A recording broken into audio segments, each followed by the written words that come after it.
என்னை மீட்ட ரட்சகனே என்னாலும் துதித்து பாடுவேனே. என்னை மீட்ட ரட்சகனே என்னாலும் துதித்து பாடுவேனே. தாயின் கருவில் உருவாகும் முன்னே, தாயின் கருவில் உருவாகும் முன்னே என்னை பேர் சொல்லி அழைத்த வான்மகனே. என்னை மீட்ட ரட்சகனே என்னாலும் துதித்து பாடுவேனே. என்னை மீட்ட ரட்சகனே என்னாலும் துதித்து பாடுவேனே.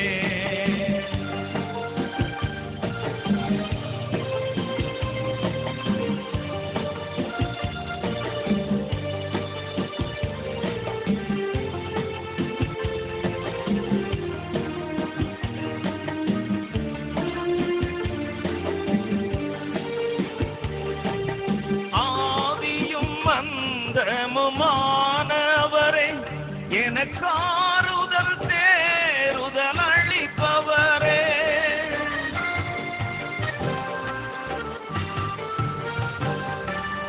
ஆதியும் அந்தமுமானவரே எனக்காறுதல் தேறுதல் அளிப்பவரே. அன்னை தந்தை என்னை வெறுத்தாளும், அன்னை தந்தை என்னை வெறுத்தாலும் அன்போடு நீர் என்னை அணைப்பீரே. அன்போடு நீர் என்னை அணைப்பீரே. என்னை மீட்ட ரட்சகனே என்னாலும் துதித்து பாடுவேனே. என்னை மீட்ட ரட்சகனே என்னாலும் துதித்து பாடுவேனே.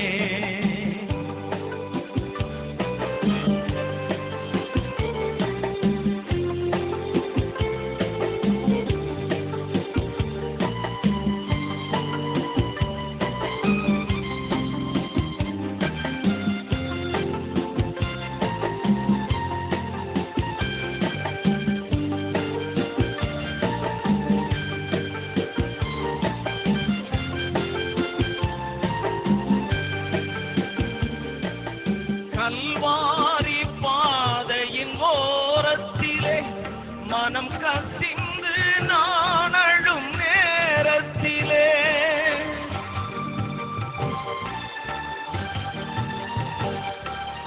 கல்வாரி பாதையின் ஓரத்திலே மனம் கசிந்து நான் அழும் நேரத்திலே தாங்கி நடத்திடும் என்னப்பனே, தாங்கி நடத்திடும் என்னப்பனே. தயவோடு நான் உம்மை பாடுவேனே, தயவோடு நான் உம்மை பாடுவேனே. என்னை மீட்ட ரட்சகனே என்னாலும் துதித்து பாடுவேனே. என்னை மீட்ட ரட்சகனே என்னாலும் துதித்து பாடுவேனே. தாயின் கருவில் உருவாகும் முன்னே, தாயின் கருவில் உருவாகும் முன்னே என்னை பேர் சொல்லி அழைத்த வான்மகனே. என்னை மீட்ட ரட்சகனே என்னாலும் துதித்து பாடுவேனே. என்னாலும் துதித்து பாடுவேனே.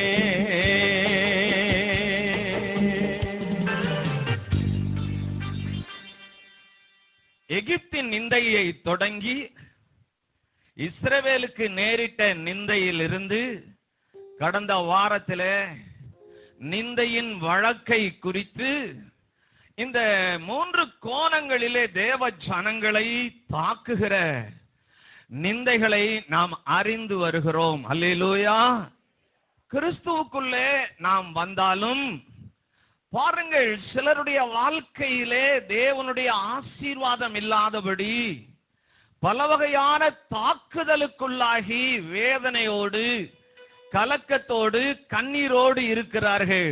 இந்த ஆராதனைக்கு வந்திருக்கிற உங்க வாழ்க்கையிலே இருக்கிற அப்படிப்பட்ட எல்லா பாதிப்புகள், சாபமாகிய எல்லா நிந்தைகளையும் கர்த்தர் புரட்டி போட்டு நீக்கி போட்டு உங்க வாழ்க்கையை செழிப்பாக்க போகிறார். அதற்காகவே இந்த ஆராதனைக்கு உங்களை அழைத்து வந்திருக்கிறார். இதுவரையிலும் உங்களை தாக்கின, வேதனைப்படுத்தின எல்லா வகையான நிந்தைகள், மற்றவங்க பார்த்து உங்களை வித்தியாசமா நினைக்கிற மாதிரி பேசுற மாதிரி இருக்கிறதே, அப்படிப்பட்ட எல்லா வகை நிந்தைகளையும் கர்த்தர் மாற்றி புரட்டி போட்டு ஒரு புது வாழ்வை, ஒரு புதிய ஜீவியத்தை உங்களுக்கு தரும்படி இந்த மாதம் முழுவதும் கர்த்தர் பேசி வருகிறார். இந்த நாளிலே ஆமென், வித்தியாசமாக கடைசி சத்தியத்தை, கடைசி செய்தியை நீங்கள் கேட்க போகிறீர்கள். எடுத்து நீங்க வாசிக்கலாம். ஆதியாகமம் புத்தகம் 30வது அதிகாரம் 23வது வசனம், ஏன் 22, 23, 24 வாசியுங்கள். அதிலே மையமாக 23 கவனியுங்கள். அவளுக்கு தேவன் செவி கொடுத்து அவள் கற்பம் தரிக்கும்படி செய்தார். அவள் கர்ப்பவதியாகி ஒரு குமாரனை பெற்று தேவன் என் நிந்தையை நீக்கிவிட்டார் என்றும் இன்னும் ஒரு குமாரனை கர்த்தர் எனக்கு தருவார் என்றும் சொல்லி அவனுக்கு யோசேப்பு என்று பெயரிட்டாள். பாருங்கள், எல்லாரும் ஒரு தடவை சொல்லலாமா? 23வது வசனத்தை பைபிள பார்த்தோ அல்லது போர்டை பார்த்தோ சொல்லுங்க பார்க்கலாம். தேவன் என் நிந்தையை நீக்கிவிட்டார். வாய் திறந்து எல்லாரும் சொல்லுங்க. தேவன் என் நிந்தையை நீக்கிவிட்டார். சொல்றாங்களான்னு பாருங்க. நீக்க வேண்டாமா? யாருன்னு தெரியும்? இன்னும் தெளிவா சொல்லு காவியா. எப்படி சொல்லணும்? இயேசு என் நிந்தையை நீக்கிவிட்டார். சொல்லுங்க. ஆமென். இயேசு என் நிந்தையை நீக்கிவிட்டார். இது யார் சொல்லுகிறது? யார் சொல்றது? பைபிளை பார்த்து சொல்லுங்க. யார் தேவன் என் நிந்தையை நீக்கிவிட்டார் என்று சொல்லி யோசேப்பை பெற்றெடுக்கிற நேரத்தில் சொன்னா பாத்தீங்களா? யார் அந்த பெண்ணு? யார் அந்த பெண்ணு? ராகேல். ராகேலை குறித்து நீங்க பாருங்க, நிறைய தெரிந்திருக்கிறீர்கள், படித்திருக்கிறீர்கள். இந்த நாளிலே கவனிங்கள். யாக்கோபு அதிகமாய் நேசித்து 14 வருஷம், முதல்ல 7 வருஷம் தான் இவளுக்காக ஆடு மேய்க்க ஒத்துக்கொண்டது. அடுத்தது திருமணத்து அன்னைக்கு பாத்தீங்கன்னா இரவு ராகேலுக்கு பதிலா மாமனார் லாபான் என்ன பண்ணிட்டான்? லேயாள் இவளுடைய அக்கால கொண்டு வந்து விட்டுட்டான். காலையில தான் தெரிஞ்சது. அப்போ விவரம் பேசும்போது மூத்தவள் இருக்க இளையவளை கொடுக்கறது இங்கெல்லாம் வழக்கம் கிடையாது. அதனால இவளுக்காகவும் நீ 7 வருஷம் ஆடு மேயின்னு சொல்லி 7, 17 வருஷம் சந்தோஷமாக, ஆமா, அதிகமாய் நேசித்ததான ராகேலுக்காக வனவாசம் சென்றது போல பாருங்க. 14 வருஷம் கஷ்டப்பட்டு, பைபிள்ல எப்படி இருக்கு தெரியுமா? ராகேலின் மேல் யாக்கோபு வைத்த சிநேகத்தினாலே அந்த 14 வருஷமும் 14 நாள் மாதிரி இருந்ததாம். அவ்வளவு கணவனால் நேசிக்கப்பட்ட, அவ்வளவு அழகு ரூபவதி சௌந்தரியவாளியாகிய அந்த ராகேல், அவளை குறித்து தான் இங்கே நாம் பார்க்கிறோம். எனக்கு இந்த வசனத்தை படிக்கிற வேளையிலே ஆவியானவர் ரொம்ப விவரமாக காண்பித்தார். என்னன்னா, யாக்கோப்பினுடைய நிலை என்ன, கர்த்தர் அவனை எப்படி தெரிந்து கொண்டு, எப்படி அவனை அழைத்து, அவனோடு இருந்து, அவனை ஆதரித்து, ஆசீர்வதித்து விருத்தியாக்கி கொண்டிருக்கிறார். உங்களுக்கு எல்லாரும் தெரியுமா? மல்கியா 1வது அதிகாரம் 2வது வசனத்துல சொல்லப்பட்டிருக்கு, ஏசா யாக்கோப்பு சகோதரர்கள் அல்லவா, நான் ஏசாவை வெறுத்தேன், யாக்கோப்பையோ நான் என்ன செய்தேன்? கர்த்தர் சொல்றாரு. என்ன சொல்றாரு? கர்த்தரால் சிநேகிக்கப்பட்ட ஒரு மனிதன் யாக்கோப்பு. ஆதியாகமம் 28வது அதிகாரத்துல மாமனார் வீட்டுக்கு ஓடுற சமயத்துல கர்த்தர் அவனை வழிமறித்து தரிசனம் கொடுத்து வாக்கு பண்ணின அந்த யாக்கோபு கர்த்தர் அவனோட கூட இருக்கிறார். 20 வருஷம் மோசமான சூழ்நிலையில இருந்தானே லாபான் வீட்டுல. மோசடி பேர்வழியாகிய லாபானுடைய எல்லா மோசடிக்கும் கர்த்தர் தப்புவித்து எந்த இடத்திலே மோசடி நடந்ததோ அந்த இடத்திலேயே யாக்கோப்பை கர்த்தர் கூட இருந்து விருத்தி அடைய பண்ணி கையும் கோலுமாய் போனதான யாக்கோப்பை கர்த்தர் பெரிய பரிவாரங்களோடு கூட ஆசீர்வதித்து விருத்தி அடைய பண்ணி மாமனார் மைத்துனர்கள் எல்லாரும் அந்த ஏரியாவில் இருக்கிறவங்க எல்லாம் யாக்கோப்பின் மேலே பொறாமைப்படும்படியாக கர்த்தர் அவ்வளவு பெரிய ஆசீர்வாத நிறைவை யாக்கோப்புக்கு கொடுத்திருந்தார். யாக்கோப்பு தனக்கு மனைவியாக எதிர்பார்த்து ஏற்றுக்கொண்டது ராகேலை மட்டும்தான். லேயாலை ஏற்றுக்கொள்ளல. மற்ற 2 பேர். இந்த லேயால் எப்படி மனைவியா வந்தா அவங்க மாமனார் செஞ்சதுன்றா அவன் செஞ்ச துரோகம். அடுத்தது 2 வேலைக்காரிகள் பில்கால் சில்பால் அவங்களும் மனைவியானாங்களே, அது இந்த 2 பெண்களும் யாரு லேயாலும் ராகேலும் செஞ்சு விட்ட வேலை. அப்ப பாருங்க, தனி மனுஷனுக்கு 4 மனைவி ஆயிடுச்சு. ஆனாலும் பாத்தீங்கன்னா இந்த யாக்கோப்புக்கு யார் மேலதான் பிரியம் இருந்தது? வேதம் சொல்லுகிறது ராகேல் மேலதான். கவனிங்க, யாக்கோப்போடு கூட கர்த்தர் இருந்து அவனை ஆசீர்வதித்து அவனுக்குன்னு சொல்லி ஒரு பெரிய திட்டம், நீண்ட கால திட்டம். அதாவது யாக்கோப்பினுடைய சந்ததி தான் பின்னாடி இஸ்ரவேல் சந்ததியாக, இஸ்ரவேலராக, இஸ்ரவேல் தேசமாக ஆபிரகாமுக்கு கொடுத்ததான அந்த வாக்கு. நான் உன்னை பெரிய ஜாதியாக்கி நான் உன்னை பெரிய நிலையில உருவாக்குவேன்னு சொன்னாரே, அந்த யாக்கோப்பினுடைய நிலையில தான் உருவாகுது. கடைசியில யாக்கோப்பின் சந்ததியில தான் இரட்சகராகிய இயேசுவும் வருகிறார். இவ்வளவு பெரிய திட்ட ஒரு தீர்க்கனான அந்த யாக்கோப்புக்கு ஒரு மனைவி அனுமதிக்கிறா பாருங்க. ரொம்ப ஆழமா இந்த நாள்ல கேட்க போறீங்க. திருமணமாக போறவங்க, திருமணமானவங்க, கிறிஸ்துவுக்குள்ள வந்தவங்க, கவனிங்க, நீங்க எல்லாம் கிறிஸ்துவுக்குள்ள ஒரு பெரிய நிறைவுக்குள்ளே இருக்கிறீர்கள் என்பதை மறந்துடக்கூடாது. ஆமா, பாருங்க, ராகேலை தனக்கு மனைவி ஆக்கி கொள்ள எத்தனை வருஷம் எத்தனை வகையான பாடு வந்தாலும் ஏற்றுக்கொள்ள அவன் பாருங்க யாக்கோப்பு எப்படி ஆயத்தமா இருந்தானோ, அது ஏன் அப்படி ஆயத்தமா இருந்தான்? இந்த ராகேலின் மேல் வைத்த சிநேகத்தின் நிமித்தமாக. அதே போல நம்முடைய ஆண்டவர் இயேசு மனுக்குலத்தின் மேலே வைத்ததான பிதாவாகிய தேவன் உலக மனிதர்கள் மேலே அவர்களை மீட்பதற்காக, தனக்கு சொந்தமாக்கி கொள்வதற்காக அவர் கொண்ட நேசத்தினாலே நேசகுமாரனாகிய இயேசுவை சிலுவையிலே எல்லா பாடுகளையும் அனுபவிக்க அவர் ஒப்பு கொடுத்தார். அல்லேலூயா. ஆமையா, சாபம், நம்முடைய சாபத்தை நீக்குவதற்காக அவர் சிலுவையிலே சாபமானார்னு சொல்லி கலாத்தியர் 3:13 சொல்லப்பட்டிருக்கிறது. நம்முடைய பாவத்தை மட்டுமல்ல, சாபத்தையும் நிந்தையையும் நமக்கு எதிராய் உலகத்திலே வருகிற அனைத்து வகையான பாதிப்புகளில் இருந்து நம்மை பாதுகாத்து நம்மை இம்மையிலும் மறுமையிலும் தனக்கு மனவாட்டி ஆக்கி கொள்ள, சொந்தமாக்கி கொள்ள, சுதந்திரவாளிகள் ஆக்கி கொள்ள கர்த்தர் எல்லா அவமானத்தையும் அவர் ஏற்றுக்கொண்டார். எல்லா கஷ்டங்களையும் அவர் ஏற்றுக்கொண்டார். யாக்கோப்பு இந்த ஒரே ஒரு பெண், யாரு? ராகேலுக்காக ஏற்றுக்கொண்டது போல துக்கமா ஏற்றுக்கல, சந்தோஷமாக ஏற்றுக்கொண்டார். கைதட்டி ஆண்டவருக்கு நன்றி சொல்லுங்க. ஆண்டவர் பாருங்க, யாக்கோப்பு அந்த பேர் வரவே மாட்டேங்குது பாருங்க, ராகேலை தனக்கு மனைவியாக்கி கொள்ள, தனக்கு சொந்தமாக்கி கொண்டு வாழ்க்கை நடத்துவதற்காக அவன் இப்படி பாடுபட்டு தன்னை சேர்த்து கொண்டானே. அதே சமயத்துல பாருங்க, யாக்கோப்பு கர்த்தருடைய நிறைவிலே, கர்த்தருடைய ஆசீர்வாத பெருக்கத்திலே, கர்த்தருடைய பிரசன்ன வழிநடத்துதலிலே அவன் கொஞ்சம் கூட மாறாமல் இருக்கிறான். கைதட்டி கொண்டு ஆண்டவருக்கு மகிமையை செலுத்துங்க ஐயா. 28வது அதிகாரத்திலே வழிமறித்து தரிசனம் தந்து வாக்கு பண்ணின ஆண்டவர் இப்ப பாருங்க, கர்த்தர் இப்ப சொல்றாரு 31வது அதிகாரத்திலே, உன் தகப்பன் தேசத்துக்கு நீ போ, நான் உன்னோட கூட வருவேன்னு சொல்லி அப்படி வழிநடத்தி ஆண்டவர் கடைசி வரையிலையும் யாக்கோப்பு மரணம் மட்டும் வழிநடத்தி கொண்டிருக்கிறாரு. எனக்கு ஒரு பெரிய ஆச்சரியமான ஒரு கேள்வி, கர்த்தருடைய ஆளுகை ஆசீர்வாத நிறைவு நிறைந்த அந்த யாக்கோப்பின் குடும்பம், யாக்கோப்பு அதிகமாய் நேசித்த இந்த ராகேலுடைய வாழ்க்கையிலே இப்படி ஒரு நிந்தை வர காரணம் என்ன? அதுதான் இந்த நாளினுடைய செய்தி. நீங்க கிறிஸ்துவுக்குள்ள வந்திருக்கிறீங்கயா, கிறிஸ்துவுக்குள்ள எப்படி வந்திருக்கிறீங்க அப்படிங்கறத கொஞ்சம் விவரமா உங்களுக்கு சொல்லுகிறேன். கொலோசியருக்கு எழுதின நிருபம் எடுத்து வாசியுங்கள். கொலோசியருக்கு எழுதின நிருபம் 1வது அதிகாரம் 12வது 13வது வசனத்துல பரிசுத்த ஆவியானவர் பவுலின் மூலமா ரொம்ப அழகாக விவரிக்கிறதை பாருங்க. ஆமா, ஒளியில் உள்ள பரிசுத்தவான்களுடைய சுதந்திரத்தில் பங்கடைவதற்கு எல்லா வசனத்தை பாருங்க.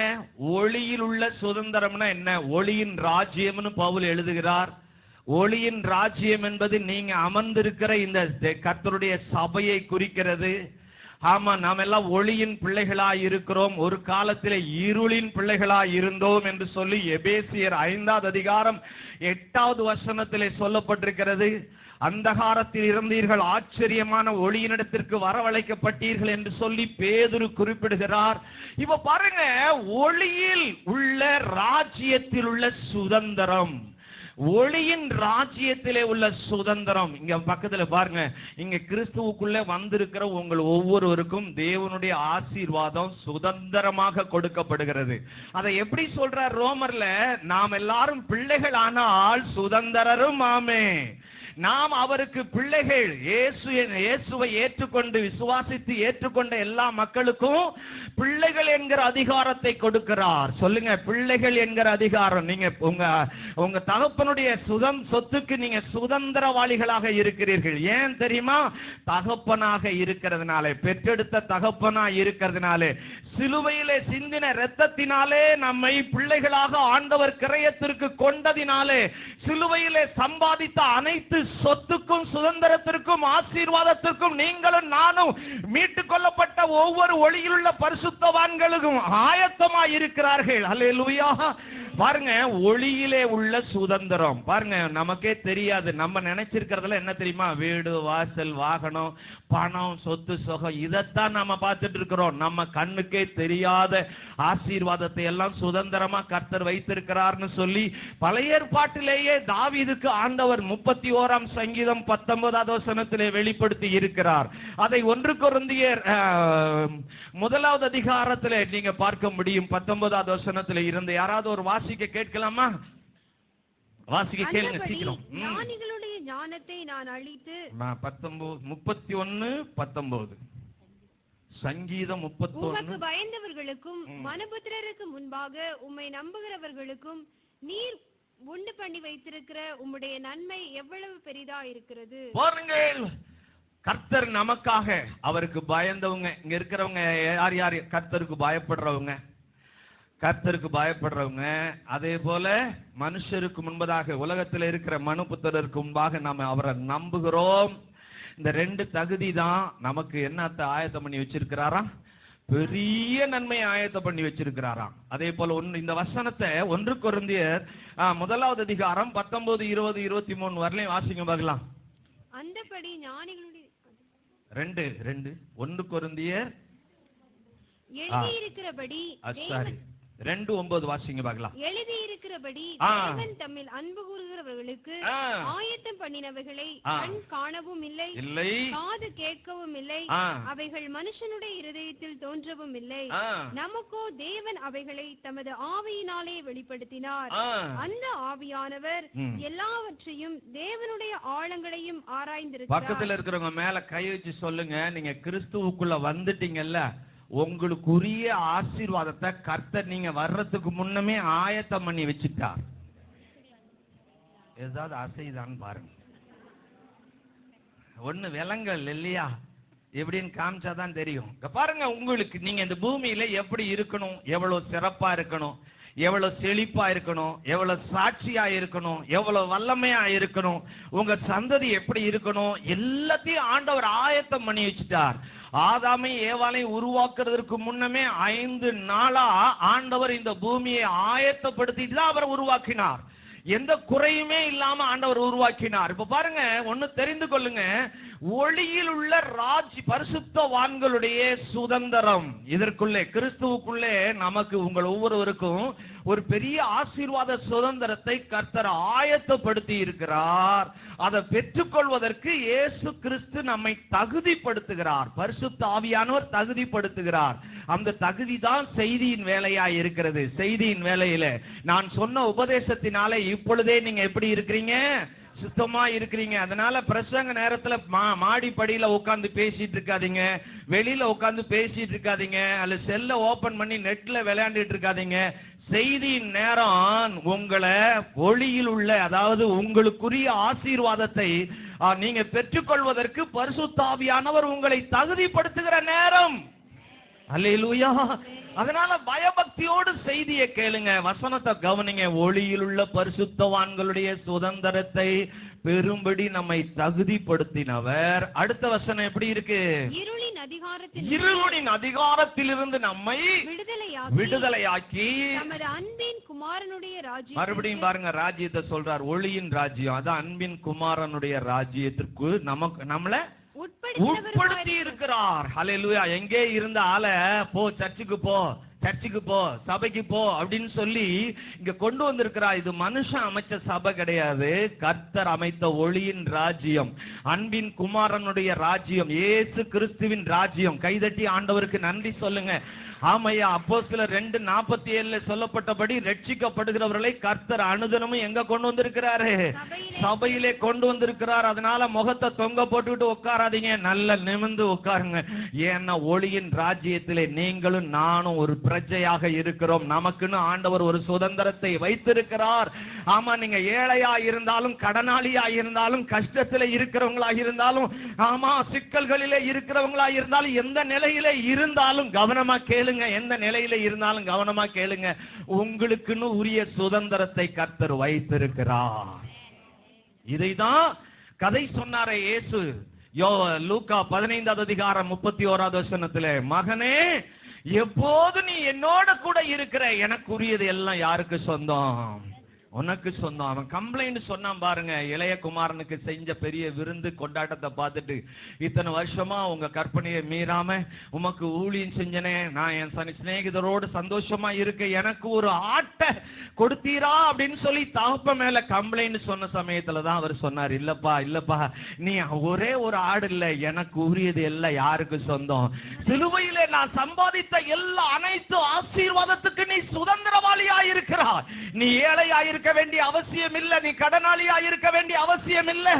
ஒளியின் ராஜ்யத்துக்குள்ளே, அன்பின் குமாரனுடைய ராஜ்யத்திற்குள்ளே நீ சரியாய் சுதந்திரவாளியாய் வாழ்ந்து விட்டால் போதும், உனக்குரிய ஆசீர்வாதம் எல்லாம் வந்துரும். முதலாவது தேவனுடைய ராஜ்யத்தையும் அவருடைய நீதியையும் தேடுங்கள், அப்பொழுது இவைகள் எல்லாம் இவைகள் எல்லாம் என்ன? ஒளியின் ராஜ்யத்தில் உள்ள பரிசுத்தவான்களுக்கு என்று ஆயத்தமாய் இருக்கிற பெரிய நன்மைகள் இருக்கிறது, அதெல்லாம் உங்களுக்கு கிடைக்கும். ஹல்லேலூயா, ஸ்தோத்திரம்.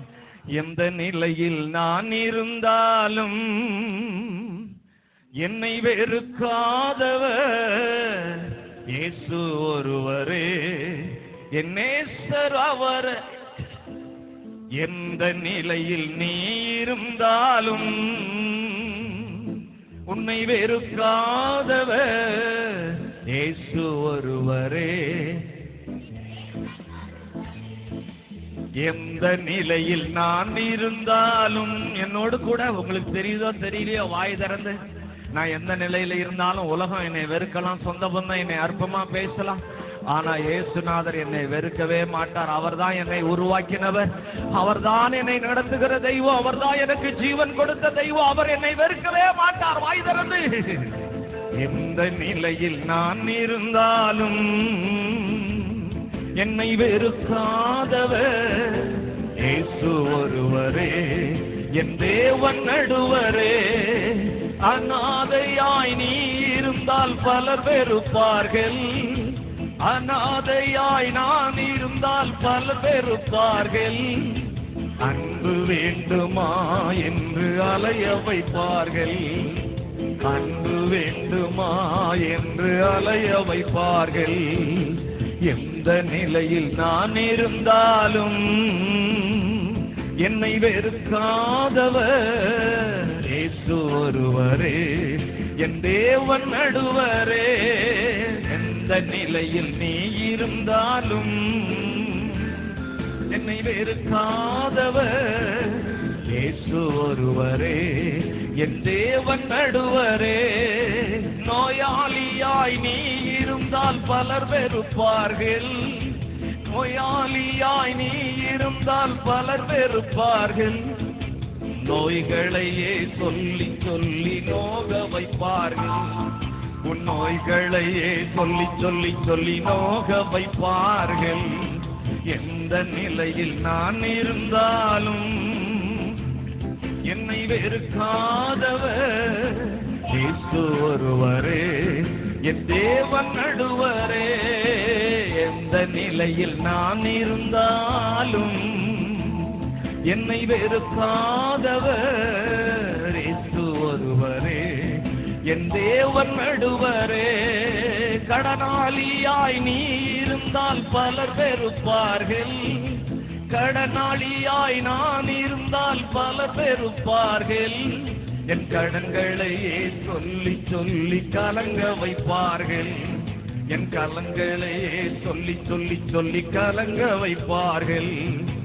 எந்த நிலையில் நான் இருந்தாலும் என்னை வெறுக்காதவர் இயேசு ஒருவரே, என் தேவன் நடுவரே.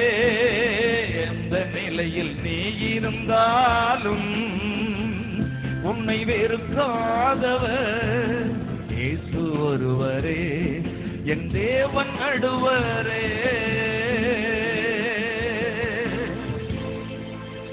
பாருங்க, கர்த்தர் நமக்காக அல்லது உலகத்திலே இருக்கிற ஒவ்வொரு மக்களும் கிறிஸ்துவுக்குள்ள கர்த்தருக்குள்ள வரும்போது அவருடைய சுதந்திரவாளிகளாக, சுதந்திரத்துக்கு சொந்தக்காரராக ஆசீர்வதிக்கப்பட்ட ஒரு வாழ்க்கையை அவர் ஆயத்தம் பண்ணி வச்சிருக்கிறார். அது ஆச்சரியமா இருக்கிறது.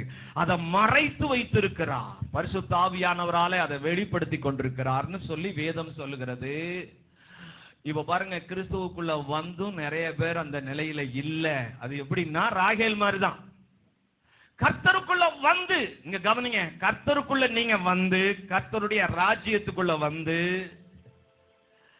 நீங்க கர்த்தருக்குள்ள வாழாம இருந்தீங்கன்னா அந்த ராகேலுடைய நிலை தான் இருக்கும். கர்த்தருடைய நிறைவுல தான் இருக்கிறது. யாக்கோபினுடைய குடும்பம், அவனுடைய சொத்து சுகம், அவனுடைய ஆடு மாடு, ஆமா யாக்கோபினுடைய நிர்வாகம் முழுவதும் கர்த்தருக்குள்ள இருக்கிறதையா. அப்ப பாருங்க, யாக்கோபு ரொம்ப அதிகமா நேசித்து பாடுபட்டு சொந்தமாக்கி கொண்ட இந்த ராகேலுடைய நிலை மட்டும் பாத்தீங்கன்னா வாழ்நாள் முழுவதும் குடும்பத்திலேயே ஃபர்ஸ்ட் செத்த ஆளு இவதான். லேட்டா குழந்தையை பெற்றெடுத்தது இவதான். கர்த்தருக்கு ஸ்தோத்திரம். கொஞ்சம் கவனமா பாருங்க.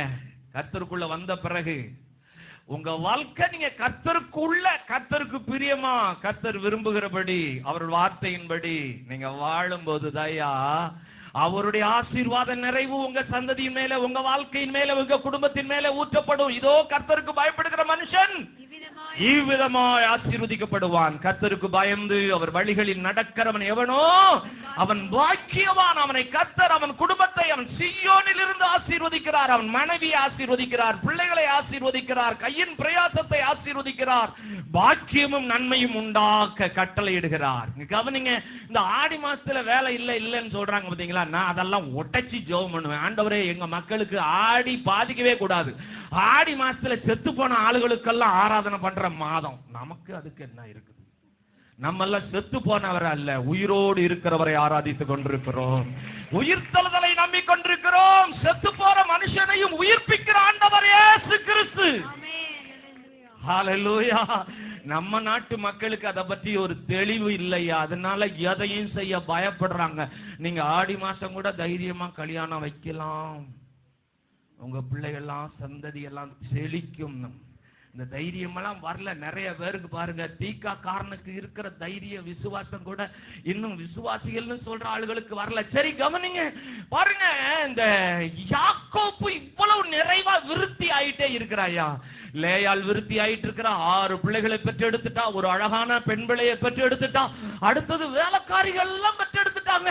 ஆனா இவ மட்டும் குழந்தை இல்ல, குழந்தை இல்ல, குழந்தை இல்ல, குழந்தை இல்ல, குழந்தை இல்ல. கவனிங்க, இவ வாழ்க்கையிலே குழந்தை பெற்ற அன்னைக்கு, யோசேப்பை பெற்ற அன்னைக்கு தான் இந்த ஸ்டேட்மெண்ட் சொல்றா. நான் எனக்கு கர்த்தர் ஒரு குழந்தையை கொடுத்து என் மேல் இருந்த நிந்தையை கர்த்தர் என்ன செஞ்சிட்டாரு? நீக்கி விட்டார். நான் இன்னொரு கேள்வி கேட்கிறேன், இவளுக்கு ஏன் இந்த மாதிரி ஒரு நிந்தை? இல்லையா? ஆசீர்வாத ஆளுகையிலே இவன் மட்டும் ஏன் இந்த நிந்தையிலே போராடி கொண்டிருந்தா? ஒண்ணு. ரெண்டாவது, இவருடைய நிந்தையை இவள் சொல்லுகிறபடி இவள் வாழ்நாள்ல நீக்கிட்டாரா? அதுதான் இன்னைக்கு பார்க்க போகிறோம். உங்க வாழ்நாள்ல உங்க மேல இருக்கிற உலக பிரகாரமான எந்த விதமான சாப தாக்குதலையும் உங்க ஜீவிய காலத்திலேயே கர்த்தர் நீக்கிரணும். சொல்லுங்க, நீக்கிரணும். எத்தனை பேர் சத்தியம் புரியுது? கொஞ்சம் கஷ்டமா தான் இருக்கு. நீக்குகிறதா? கிறிஸ்துவுக்குள்ள வந்து அவருடைய ராஜ்யத்தில் இடம் பிடித்திருக்கிற நமக்கு அவருடைய சுதந்திரம் பங்காகி இருக்கிறதா? கிறிஸ்து எனக்கு ஜீவன், சாவு எனக்கு அவருடனே கூட சிலுவையிலே அறையப்பட்டேன்னு. அதையா கிறிஸ்தவ ஜீவியம். அவருக்காக நம்ம வாழும்போது, அவருக்குள் வாழும்போது அவருடைய நிறைவெல்லாம் நமக்கு கிடைக்கிறது. உலக பிரகாரமான பாவமானாலும் சாபமானாலும் எந்த வகையான நிந்தையின் தாக்குதலானாலும் நம்மையோ நம்ம குடும்பத்தையோ சந்ததியோ தாக்காதையா. எத்தனை பேர் சத்தியம் புரிகிறவங்க மட்டும் கை உயர்த்துங்க. இந்த லவோதிக்கேயா சபையை பற்றி வெளிப்படுத்தல் 3வது அதிகாரத்திலே ஆவியானவர் சொல்றாரு, ஒண்ணு அனலாயிரு, இல்லன்னா குளிராயிரு. நீ கிறிஸ்துவுக்குள்ள வந்துட்ட, கர்த்தருக்குள்ள வாழ்ந்துகிட்டு இருக்கிற, ஒண்ணு அனலாயிரு, இல்லன்னா உலக பிரகாரமா போயிரு. வெது வெதுப்பா இருக்காத. சபைக்கு வர்றப்ப ஒரு மாதிரி, வெளியில போறப்ப வேலை ஸ்தலத்துல ஒரு மாதிரி இருக்காத. அதே மாதிரி எலியா காலத்துல 3 வருஷம் மழை பெய்யாதபடி ஜனங்கள்லாம் பாதிக்கப்பட்டாங்களே, கஷ்டப்பட்டாங்களே இல்லையா? சாப்பாட்டுக்கு கூட, தண்ணிக்கு கூட கஷ்டப்பட்டாங்களே. அதுக்கு காரணம் என்னன்னு சொல்லி எலியா சொல்றான். என்ன சொல்றான்? நீங்க 2 மனசா இருக்கிறீங்க, 2 மனசா குந்தி குந்தி நடக்கிறீங்க. கர்த்தருக்குள்ள 2 இரட்டை வாழ்க்கை வாழுகிறீர்கள். எப்படி வாழ்றீங்க? கர்த்தரே தெய்வமானால் கர்த்தரை பின்பற்றுங்கள், பாகால் தெய்வமானால் யாரை பின்பற்றுங்க? பாருங்க, சமயத்துக்கு தகுந்த மாதிரி பச்சோந்தி மாதிரி கர்த்தருக்குள்ள வாழக்கூடாது. பக்கத்துல இருக்கிற ஆளுக்கு அடி போட்டு சொல்லுங்க, இடத்துக்கு தகுந்த மாதிரி மாறுறீங்களே, சூழ்நிலைக்கு தகுந்த மாதிரி வளைஞ்சு கொடுக்கறீங்களே, உலகத்தாட்ட போய் உங்களை மறைச்சுக்கிறீங்களே, கர்த்தருடைய பிள்ளைன்னு சொல்லி எல்லா இடத்திலையும் வெளிச்சம் வீசாம இருக்கிறீங்களே, அதுதான் இரட்டை வாழ்க்கை. சபைக்கு வரும்போது விசுவாசி மாதிரி, வெளியில போகும்போது உலகத்தார் மாதிரி. கர்த்தருக்குள் வந்த பிறகு நீங்க கர்த்தருடைய பிள்ளையா எல்லா இடத்திலையும் வெளிச்சம் வீசணும். உலகத்துல நான் போன வாரம் சொன்ன மாதிரி வலது கைக்கு இடது கைக்கு வித்தியாசம் தெரியாம மக்கள் அலைமோதி கொண்டு வாழ்க்கை நடத்தி கொண்டிருக்கிறார்கள். ஜீவனுக்கு போகிற வாசல் மக்களுடைய கண்களுக்கு மறைவாகவே இருக்கிறது. அது இடுக்கமா இருக்கிறதுனால அவர்களால் கண்டுபிடிக்க முடியல. ஏன் ஜீவனுள்ள தேவனையும் மக்கள் கண்டுகொள்ள முடியாதபடி அவர்களுடைய மனதையும் பிசாசானவன் குருடாக்கி வச்சிருக்கிறான். அப்போ அவங்களுக்கு வெளிச்சம் வீச வேண்டியவர்கள் கிறிஸ்துவுக்குள்ளே, கர்த்தருக்குள்ளே வந்திருக்கிற நீங்களும் நானும் தான். கர்த்தருக்காக ஒரு வைராக்கியமான வாழ்க்கை வாழும் போது வசனம் வெளிச்சம் வீசுகிறோம். பாருங்க, யோவான் ஸ்நானகன் கொஞ்ச காலம் தான் வாழ்ந்தான், 6 மாசம் தான் ஊழியம் செஞ்சான். அவனை பற்றி ஆண்டவர் சொல்லும் போது என்ன சொல்றாரு? யோவான் 5:35 அவன் எரிந்து பிரகாசிக்கிற விளக்காய் இருந்தான், அவனுடைய வெளிச்சத்திலே நீங்கள் எல்லாரும் களிகூர மனதாயிருந்தீர்கள். இந்த ராகேலுக்கு இந்த மாதிரி ஒரு நிந்தை வர காரணம் இதுதான். கர்த்தருக்குள் யாக்கோப்பினுடைய குடும்பம், யாக்கோப்பு அவன் மந்தை குடும்பம், அவன் மனைவிகள், வேலைக்காரி முதல் கொண்டு எல்லாம் செழிப்பா குழந்தையை பெற்றெடுத்து எல்லாம் பெருகி கொண்டிருக்கிறது, எல்லாம் சிறப்பா இருக்கிறது. யாருக்கும் இல்லாத ஒரு நிந்தை இந்த ராகேலுக்கு வந்தது என்றால் அதற்கு காரணம் அவ பாருங்க, கர்த்தருக்குள், அதாவது யாக்கோப்ப கல்யாணம் பண்ணிக்கிட்டா, யாக்கோப்புக்குள்ளே இருக்கிற, யாக்கோப்பை ஆளுகை செய்கிற கர்த்தருக்குள்ளே வரல, கர்த்தருக்கு பிரியமா வாழல, கர்த்தருடைய வழிகளே நடக்கல. இந்த ரூத்தை பற்றி, ரூத்தினுடைய சரித்திரத்திலே நாம் எல்லாரும் அறிந்திருக்கிறோம் இல்லையா? பாருங்க, அவ மோவாபிய பெண். மோவாப் என்கிற சந்ததியை எப்படி உருவானது அப்படின்னு சொல்லி நான் உங்களுக்கு ஏற்கனவே சொல்லி இருக்கிறேன். ஆதியாகமம் 19வது அதிகாரம் கடைசி பகுதியிலே நாம பார்க்க முடியும். தகப்பன் லோத்துக்கும் மூத்த மகளுக்கும் பிறந்ததுதான் மோவாப். இளைய மகள் தகப்பனுக்கு பெற்றெடுது அம்மோன். பாருங்க, தகப்பனுக்கும் மகளுக்கும் பிறந்த அருவருப்பான சந்ததின்னு தெரிஞ்சு பாருங்க, இந்த மோவாப் தேசத்திலே பிறந்த அந்த சந்ததியிலே பிறந்த ரூத்து தன்னுடைய மாமனார், தன்னுடைய கணவன், இன்னும் மச்சாண்டாரோ கொழுந்தனாரோ தெரியாது, எல்லாரும் செத்து போயிட்டாங்க. இப்போ 3 விதவைகள் தான் இருக்கிறாங்க. ஒரு மாமியாரு, கூட இன்னொரு ஆளு இல்லையா, 2 பேரும். அதுல ஓர்பால் போயிட்டா. இந்த ரூத் மட்டும் 16வது வசனத்துல என்ன சொல்றா தெரியுமா? இந்த